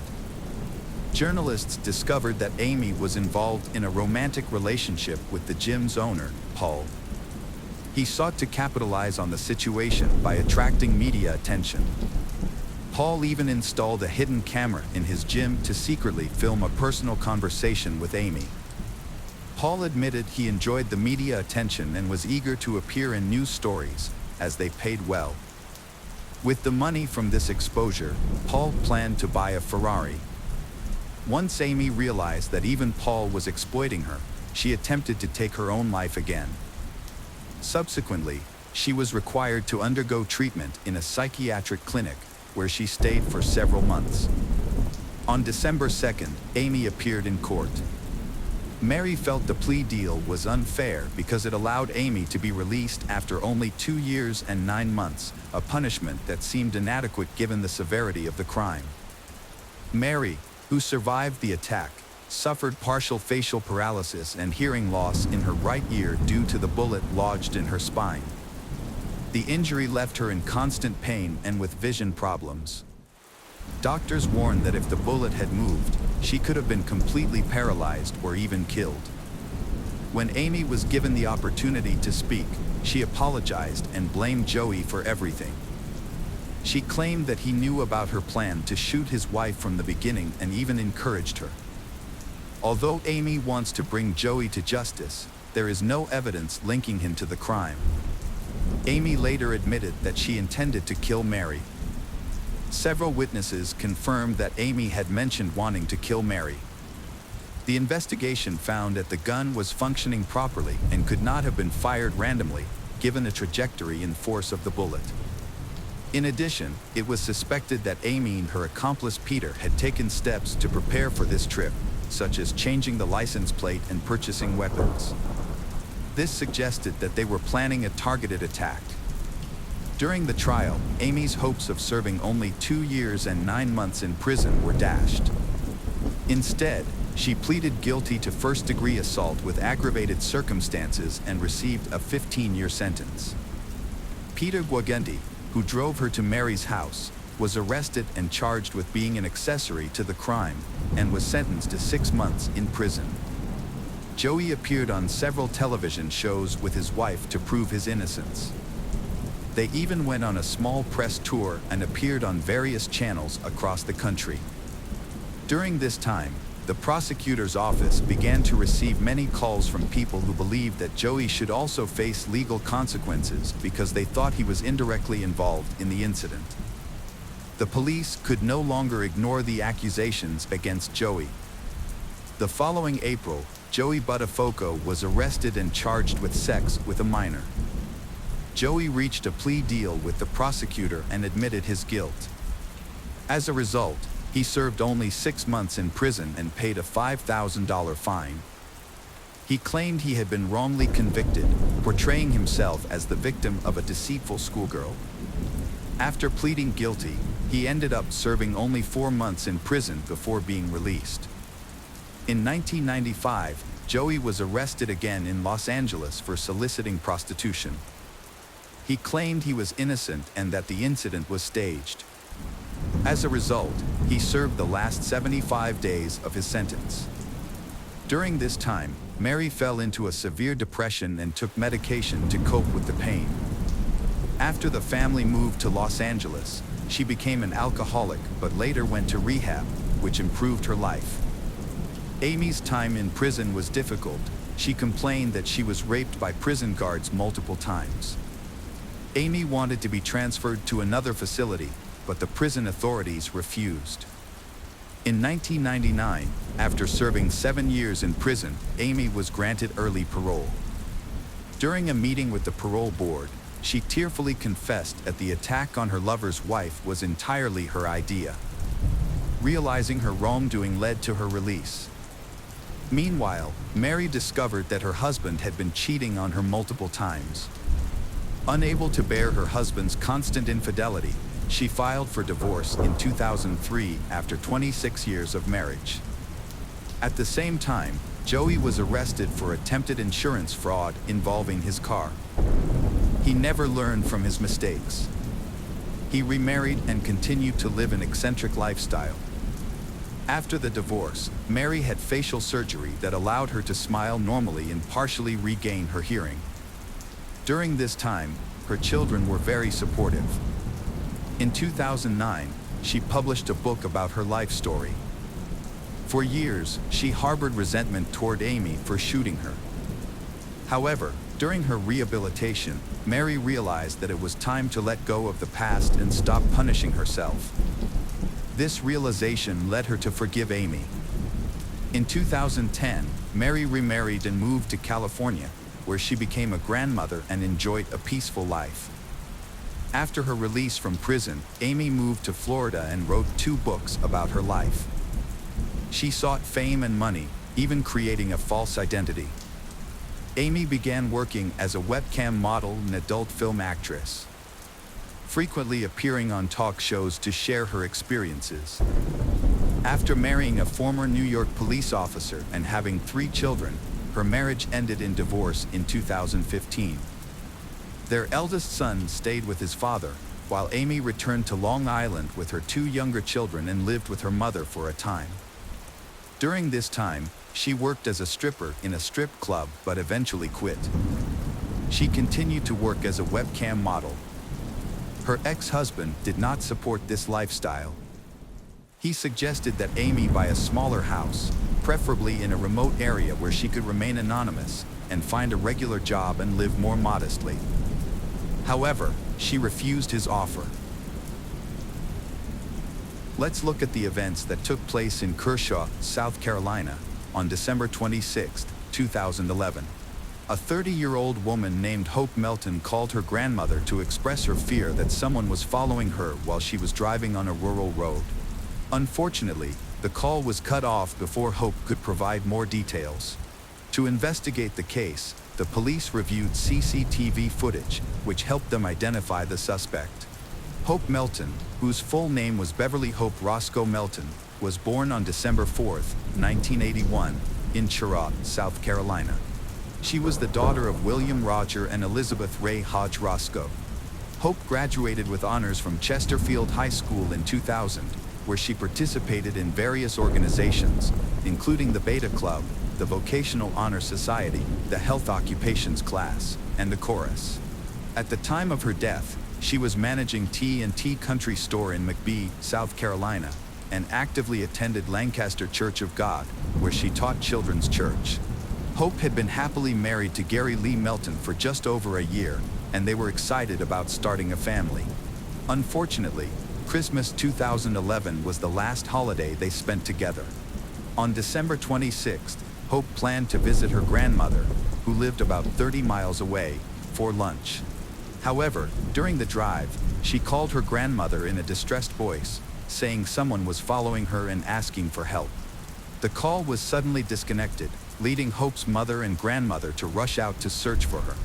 About 5 miles from their location, they noticed Hope's car parked on the side of a rural road, but Hope was missing. Her grandmother immediately called 911. The call was sent to the county sheriff's office, and it was classified as a missing person case. Quick action is crucial in such situations. One of the sheriff's office deputies arrived at the scene and examined Hope's car. It was undamaged and in working order, so an accident was ruled out. A forensic team searched the vehicle but discovered no clues about Hope's location. Volunteers and police began searching the neighborhood for any clues. Gary, Hope's husband, who was visibly upset, arrived at the scene and told the police that Hope intended to stop at a gas station on her way to visit her grandmother. This was the only information the detectives had at that moment. Hope's house was about 30 miles from her grandmother's, and there were 4 gas stations along that route. The detectives decided to check each gas station one by one.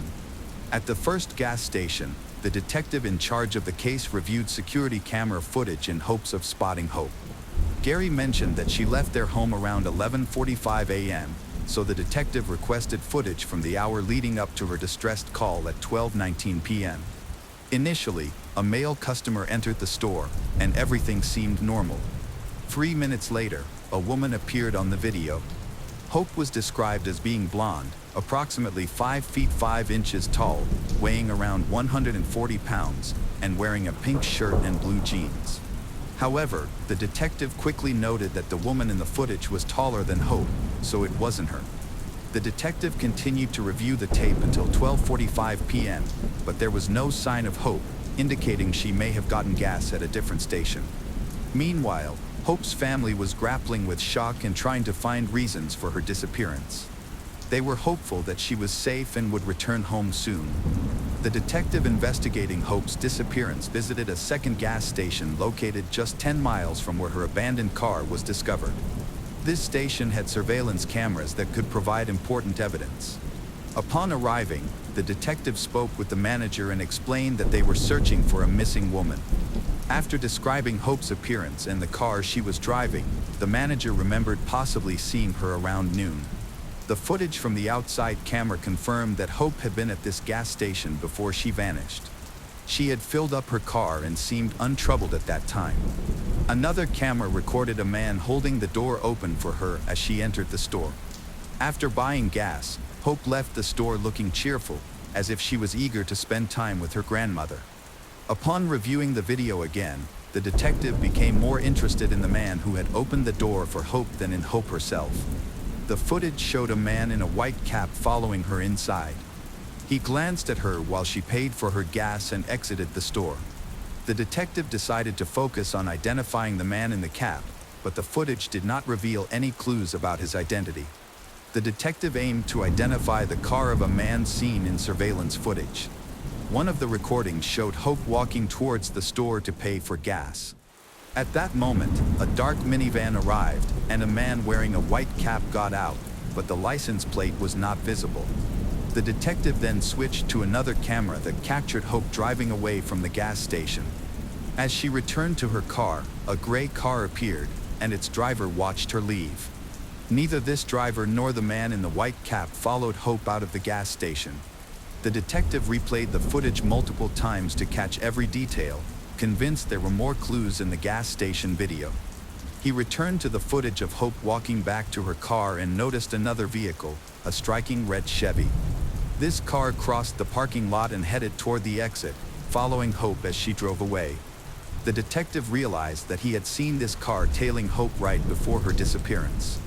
With evidence that she had been followed from the gas station, the police needed to determine what happened next. The search party discovered alarming evidence 6 miles from Hope's abandoned car, a pink bracelet and a blood-stained blanket.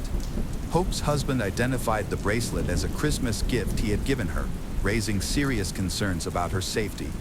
On her way to her grandmother's house, Hope passed an office building equipped with numerous surveillance cameras. However, the building was closed for Christmas, making it difficult for the detective to find an office manager with access to the CCTV system. Eventually, He located someone who had the keys and could operate the cameras. The surveillance system only recorded when there was movement, so the detective began reviewing footage from just after noon. He saw Hope's car enter the frame at 12:06 p.m., followed 2 seconds later by the red Chevy seen at the gas station, which was trailing just a few yards behind her. Both vehicles were heading north toward the wooded area where Hope's car was discovered. Although the footage did not clearly show license plates, the red Chevy was recognizable, leading the police to issue an all-points bulletin, APB, for it. It took about an hour or two before this red vehicle was stopped by police on a street in Jefferson, South Carolina. The driver was 23-year-old local resident Nicholas Miller. There was no one else in the car besides him, and he was very nervous when the police pulled him over. Perhaps he had something to hide. He was brought to the police station, where a detective questioned him. Miller answered all questions evasively. The detective asked Miller to describe how he had spent the day, what he had been doing, and where he had been. Miller replied that he had spent the morning shopping at a Walmart store 30 minutes away. He then drove back to Jefferson. Police requested a search warrant for Miller's car, and the detective investigating Hope Melton's disappearance went to Walmart, where Miller said he shopped. Police had to check his story. The store had numerous cameras recording everything that happens on the sales floor. He was driving a red Chevy, and at about 10 a.m., his car pulled into the parking lot. When the driver got out, the detective saw that it was indeed Miller. So far, his story was confirmed. He just walked into Walmart like it was a normal day, like hundreds of other shoppers, and nothing out of the ordinary seemed to be going on. It seemed like he was just going about his normal business. He didn't take a shopping cart or shopping basket, but as the tape played, the detective realized that Miller was no ordinary shopper. He seemed to be just hanging around the store, uninterested in the merchandise being sold there. Perhaps he was in the store for an entirely different purpose. At one point, the detective noticed that Miller was following a woman who was not paying attention to him but was minding her own business. Reviewing the footage further, the detective became convinced that his assumption was correct. Wherever the woman went, Miller followed her. However, a few moments later, she reappeared in the footage again, this time with a man. At this point, it would be safe to assume that Miller realized that this was an unrealistic target for him. A few minutes later, the couple left the store. Investigators speculated that the woman may have been lucky to escape. After a few more minutes, cameras captured Miller leaving the store. As he exited Walmart, it appeared that he was frustrated because a potential target had slipped from his grasp. We can only assume at this point that he was heading back to Jefferson, where he would eventually meet Hope at a gas station. Hope's family had hoped for her safe return home, but when the police obtained a search warrant for Miller's car, it became clear that something terrible had happened to Hope. While examining the car, forensic investigators saw blood spatter on the passenger side fender and on the driver's side bumper. They also found Hope's wallet in Miller's car. Now that the authorities had new evidence, the decision was made to question Miller again. It is important to note that the interrogation was conducted by Chesterfield County Sheriff Sam Parker, a person whose name is significant during this case. During the interrogation, Miller began to deny his involvement in Hope Melton's disappearance, but when informed of the evidence found, he finally admitted his guilt and agreed to take the police to Hope's body. Miller led detectives to a remote turkey farm, 14 miles from where Hope's car was found. She was lying on the ground, on her back, face up, with no clothes on, an utterly horrific scene. Miller was unable to give any reasonable explanation for why he had done it. Hope's family was informed of the discovery of her body. What had happened to her had forever changed the lives of those who knew and loved Hope Melton. Now, the police could finally piece together the events that led to Hope's death. Investigators learned that Miller had recently broken up with his girlfriend, which they believed may have triggered his nervous breakdown. At the gas station, Miller saw Hope filling up her car and decided to follow her. Hope had just enjoyed a wonderful Christmas with her family and was looking forward to spending a special day with her grandmother. Unbeknownst to her, someone was tracking her movements. Once they were on a secluded road, Hope realized she was in danger and called her grandmother for help. Miller later confessed that he had forced Hope off the road, dragged her from her car, and shoved her into his vehicle. He then took her into the woods, assaulted her, and committed further atrocities. To conceal his crime, Miller took Hope to a turkey farm, where he abused, then brutally beat her to death with a baseball bat and disposed of her body. What began as a routine gas stop turned into a terrifying encounter with a predator, leading to a tragic outcome for Hope. The details of this crime are unimaginable. Nicholas Miller has been charged with multiple offenses as the trial approaches. Additionally, his ex-girlfriend provided disturbing evidence, including photos showing Miller chasing her in his car just hours before he kidnapped Hope Melton. Now let's focus on Chesterfield County Sheriff Sam Parker. Parker was fired from the police force for several reasons. Officials accuse him of giving preferential treatment to inmates, taking property meant for the sheriff's office for personal use, providing uniforms, badges, and weapons to civilians. He allowed 2 inmates to live and sleep outside the jail in exchange for doing work on his property. While at the Chesterfield County Prison, where the inmates were allowed to sleep, they had access to the internet, phones, and unlimited unsupervised visitors, all with Parker's knowledge. Prosecutors also claimed that Parker gave inmates special privileges, such as alcohol and unsupervised visits with women. The inmates were allowed to go shopping and eat at restaurants in return for allegedly doing work on Parker's house and personal property. Consequently, Parker faced trial. During the trial, a prisoner, who is serving a 15-year sentence for arson, testified against Parker. He stated that while in the Chesterfield County Jail, he was able to furnish his cell with flat-screen TVs, a refrigerator, and a new mattress, purchasing these items with money sent by his family. A prisoner informed jurors that he had lunch with deputies and was allowed to buy and wear regular clothes instead of his jail uniform. He mentioned that he worked at one of the county's impound lots, where he had access to the internet, phones, and a Facebook account. Eventually, he was moved from jail to the sheriff's office, where he engaged in intimate activities with a female visitor, celebrated his birthday with a party that featured filet mignon and alcohol. It's quite unusual for an inmate to host a party at the sheriff's office. He also stated that a deputy drove him and another inmate in a marked sheriff's office car to Florence, South Carolina, for a lunch date with a female friend. He explained how he became close to Parker by working at his home, attending church with him, and giving gifts to Parker's daughter.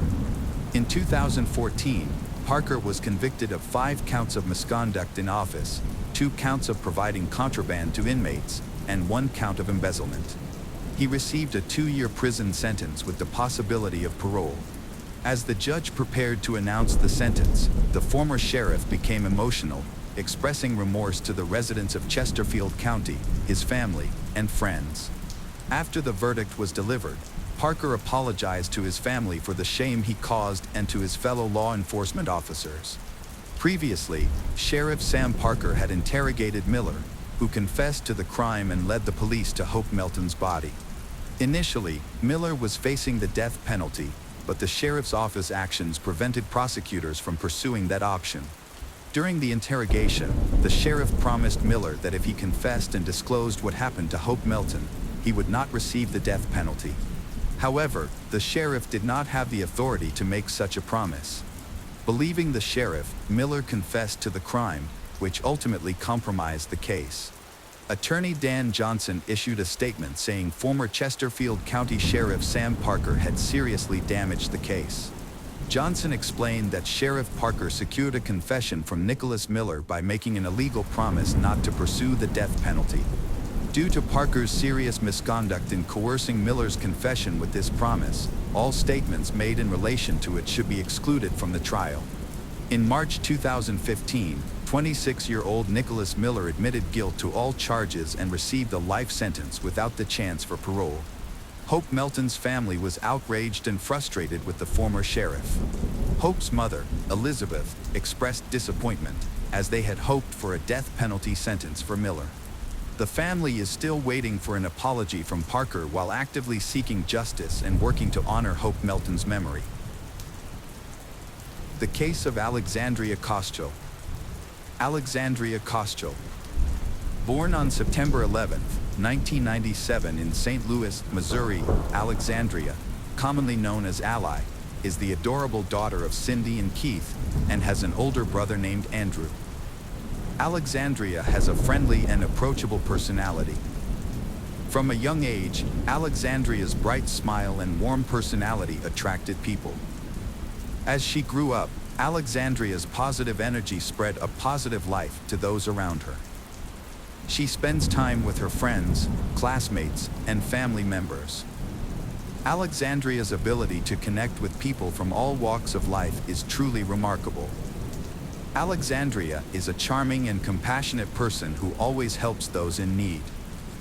She attended Lindbergh High School, where she developed her passion for athletics. During high school, Alexandria met her best friend, Maddie Norris, and they formed a close bond and friendship that grew into a deep and trusting sisterly bond. Alexandria and Maddie shared a passion for exploring life and trying new experiences. Together, they faced challenges, laughed, and made lasting memories. During their time together, they enjoyed afternoons spent watching movies. One of their favorite movies was Legally Blonde. Once Alexandria got her driver's license, she and Maddie often drove around town in Alexandria's convertible. As their senior year approached, Alexandria still had no date for the upcoming prom. Although a few guys had asked her out, she had never had a serious relationship or boyfriend. Feeling frustrated, she considered skipping the event. However, Maddie asked to be Alexandria's dance partner at the prom. Alexandria was deeply moved, and so Alexandria wore a beautiful red dress to the prom. After graduating from high school, Alexandria made her dream of attending the University of Mississippi in Oxford, Mississippi come true. She was drawn to the University of Mississippi, also known as Ole Miss, because of its large student body. An avid sports fan, she was especially impressed by the school's renowned football program. In 2006, Alexandria began her freshman year at Ole Miss, where she majored in marketing and business. While at Ole Miss, Alexandria joined a sorority and became one of its founding members. She is also president of the Ole Miss Golf Club. Alexandria, with a strong passion for sunsets, she took to taking pictures to capture their beauty, with the aim of sharing this beauty with the world. Alexandria created an Instagram account to showcase her beautiful sunset photos. One night, while at a bar in downtown Oxford, Alexandria met Brandon Theld, a charming young man from Fort Worth, Texas. She was immediately attracted to him and invited him to several sorority dances. Over time, Alexandria's feelings for Brandon grew. Born into a loving Christian family, Brandon had a fulfilling childhood, with his father being a prominent doctor in Fort Worth. Growing up, Brandon had a classic Texas childhood filled with activities like hunting, fishing, and soccer. Alexandria's love of the outdoors made him eager to participate in a variety of outdoor activities. During school breaks, Alexandria's best friend Maddie from St. Louis visited Alexandria in Oxford, Mississippi. According to Alexandria, Maddie was excited to see Brandon. However, during Maddie's time there, Brandon did not come to visit and see Alexandria's deceased best friend. This left her heartbroken. Maddie witnessed Alexandria's sadness and felt sorry for her friend. Despite her trauma, Alexandria remained strong and focused on her studies at Ole Mississippi. Alexandria had a great first year, with high grades, new friends, and a strong sense of humor. The summer of 2019, right before Alexandria's senior year, was a time of great anticipation for Alexandria and her parents, Cindy and Keith.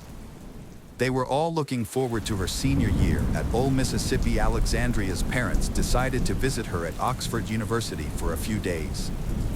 They were happy to see how quickly their daughter adjusted to her new surroundings. At the time, Alexandria was busy teaching a gym class and attending summer school. When her parents arrived, Alexandria gave them a tour of the campus, showing them her favorite spots in town. The visit gave her parents, Cindy and Keith, the opportunity to see firsthand how their daughter has grown and be proud of all she has accomplished. Cindy, her mother, cooks Alexandria's favorite dinner. During the meal, they shared fond memories. Alexandria's parents had originally planned to return home to St. Louis, but she asked them to stay an extra day so they could experience more of what Oxford had to offer. Cindy and Keith agreed to extend their stay. On July 19th, after returning home, her parents called Alexandria around 7 p.m. She answered the phone, still sleepy from her nap, and explained to her mother that she planned to go out with friends that evening. Cindy told her daughter that she loved Alexandria and hung up. Little did she know that would be the last time she would speak to her daughter. Sardis Lake is a large recreational area 30 minutes from Oxford that has many hunting camps. The area is large and is patrolled by the local police department for safety. On June 20th, 2019, a police officer began patrolling Sardis Lake early in the morning. As the officer drove around the lake, he noticed near a picnic table the body of a young woman lying on the ground. The officer was shocked by the discovery and immediately called for help. Other officers and paramedics arrived on the scene a few minutes later. Upon arrival, the officer found a wallet in a nearby ditch. When the wallet was opened, it contained an Old Miss school ID and a driver's license identifying the owner as Alexandria Koschel. Later, after the discovery of Alexandria's body at Sardis Lake, the police had to notify her parents, Cindy and Keith. However, they were away from home in St. Louis at the time. Her mother was devastated when she heard the news about her daughter. The news of Alexandria's death shocked her friends as well as her parents. Alexandria's friends turned to social media, using the hashtag #JusticeForAllie to express their grief and demand justice for her. They share fond memories of Alexandria in social media posts, talking about the positive impact she had on their lives. And her friends sent their condolences to her family. Following the tragic death of Alexandria, we express our deepest condolences to the Alexandria family during this extremely difficult time. At the crime scene near Sardis Lake, police found White Claw water bottles and .40 caliber shell casings on the ground. A ballistics expert was called in to analyze the scene and piece together the events surrounding Alexandria's murder. The expert determined that the killer was initially sitting across from Alexandria on a picnic bench when they fired the first shots. However, after the first shot, the killer stood up and began walking around the table toward Alexandria, firing multiple shots as they approached. One bullet missed Alexandria and struck the wooden picnic table. While searching for evidence, police searched Alexandria's apartment but did not find her phone. However, they discovered that Alexandria's Apple Watch had some unexpected syncs with her text messages the night before she was killed. When they examined the messages, they discovered that Alexandria had been having lengthy conversations with Brandon Fade. The messages revealed that Alexandria and Brandon had planned to meet before she was killed. Police investigating Alexandria's murder contacted Brandon on Sunday morning to ask to meet at the police station. However, Brandon declined the invitation that day but agreed to meet the next day at 8:30 a.m. Monday. On Monday, Brandon failed to show up at the police station as scheduled, prompting police to trace his cell phone. Cell phone data showed that Brandon was traveling south on Interstate 55 toward Memphis, leading police to suspect that he was trying to flee. As a result, they issued an arrest warrant and alert for his vehicle, which was easily identifiable due to its unique license plate. 2 hours after the warrant was issued for Brandon, the Memphis Fugitive Task Force located his vehicle at a gas station. Brandon was found sitting in his vehicle at a gas pump, where task force agents arrested him and notified Mississippi police. When police searched Brandon's vehicle, they discovered a .40 caliber handgun. Brandon's clothing was also found to be covered in blood after he exited the vehicle. After his arrest and return to Mississippi, police began tracking Brandon in the days leading up to the Alexandria murders. On Saturday, July 20th, Brandon visited friends and went bowling. The next day, Brandon visited another friend, bringing a six-pack of beer and the same .40 caliber handgun found in his vehicle. The friend reported that they talked for a while, but when the friend woke up on Monday, Brandon was no longer there. Brandon's background check did not reveal any history of violence or altercations. Interviews with friends and family members of both Brandon and Alexandria provided detailed information about the couple's history. They met at a local bar in Oxford during their freshman year and initially began dating. However, their relationship declined during their sophomore year. Notably, Alexandria's loved ones noticed a change in her demeanor, as she seemed to be more invested in the relationship than Brandon. This imbalance led to tension between the two. Brandon eventually blocked Alexandria from contacting him because she frequently went out at night, drank, and then called him. A year after their breakup, Brandon and Alexandria got back together the summer before Alexandria's senior year. They decided to rekindle their relationship. However, the reunion did not last long. Brandon was eventually charged with Alexandria's murder, specifically premeditated murder, which carries the death penalty. When news of Brandon's arrest spread, it caused widespread shock and attracted intense media attention in Oxford. The community was caught up in speculation and rumors as people shared their theories about the case. Reporters descended on the town, seeking interviews with people close to Alexandria and Brandon. In September 2019, Brandon pleaded not guilty to murder. As police continued to gather evidence, they reviewed text messages exchanged between Brandon and Alexandria before her murder. The messages revealed that Alexandria was concerned that she might be pregnant in April 2019, 3 months before her death. On April 14th, Alexandria sent Brandon a photo of a home pregnancy test result. He made it clear that they would not keep the baby and suggested that they could buy abortion pills. Alexandria, however, did not want an abortion, and she thought that she would meet someone who would love her and her child. Despite this, Brandon was adamantly against having a child, telling Alexandria that it would ruin his life. Police also discovered surveillance footage that showed Alexandria leaving a bar in Oxford Square at around 11:45 p.m. on July 18th. About an hour later, at 1:30 a.m., Alexandria met Brandon and he drove them to Sardis Lake. Brandon's defense attorney claimed that he and Alexandria had been drinking throughout the day. At Sardis Lake, they sat at a picnic table and listened to music. Brandon then got up and walked to his truck, where he used drugs. He walked back to Alexandria, returned to his truck, and retrieved a .40 caliber gun.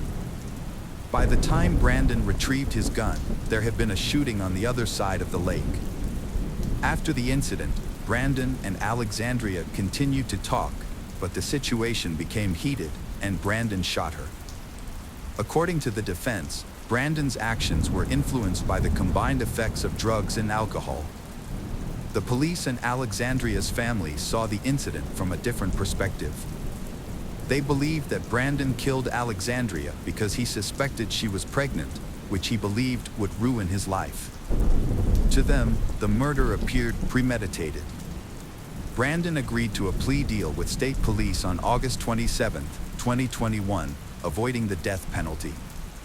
Under the deal, Brandon admitted to first-degree murder and received a life sentence without parole. Alexandria's loved ones attended the hearing. Brandon addressed Alexandria's family after the sentencing, expressing remorse for his actions and asking for their forgiveness. He acknowledged the great pain he had caused and hoped they could find forgiveness in their hearts. Although Alexandria's autopsy report showed that she was not pregnant at the time of her death, her mother, Cindy, believes that Alexandria was pregnant and lost the baby.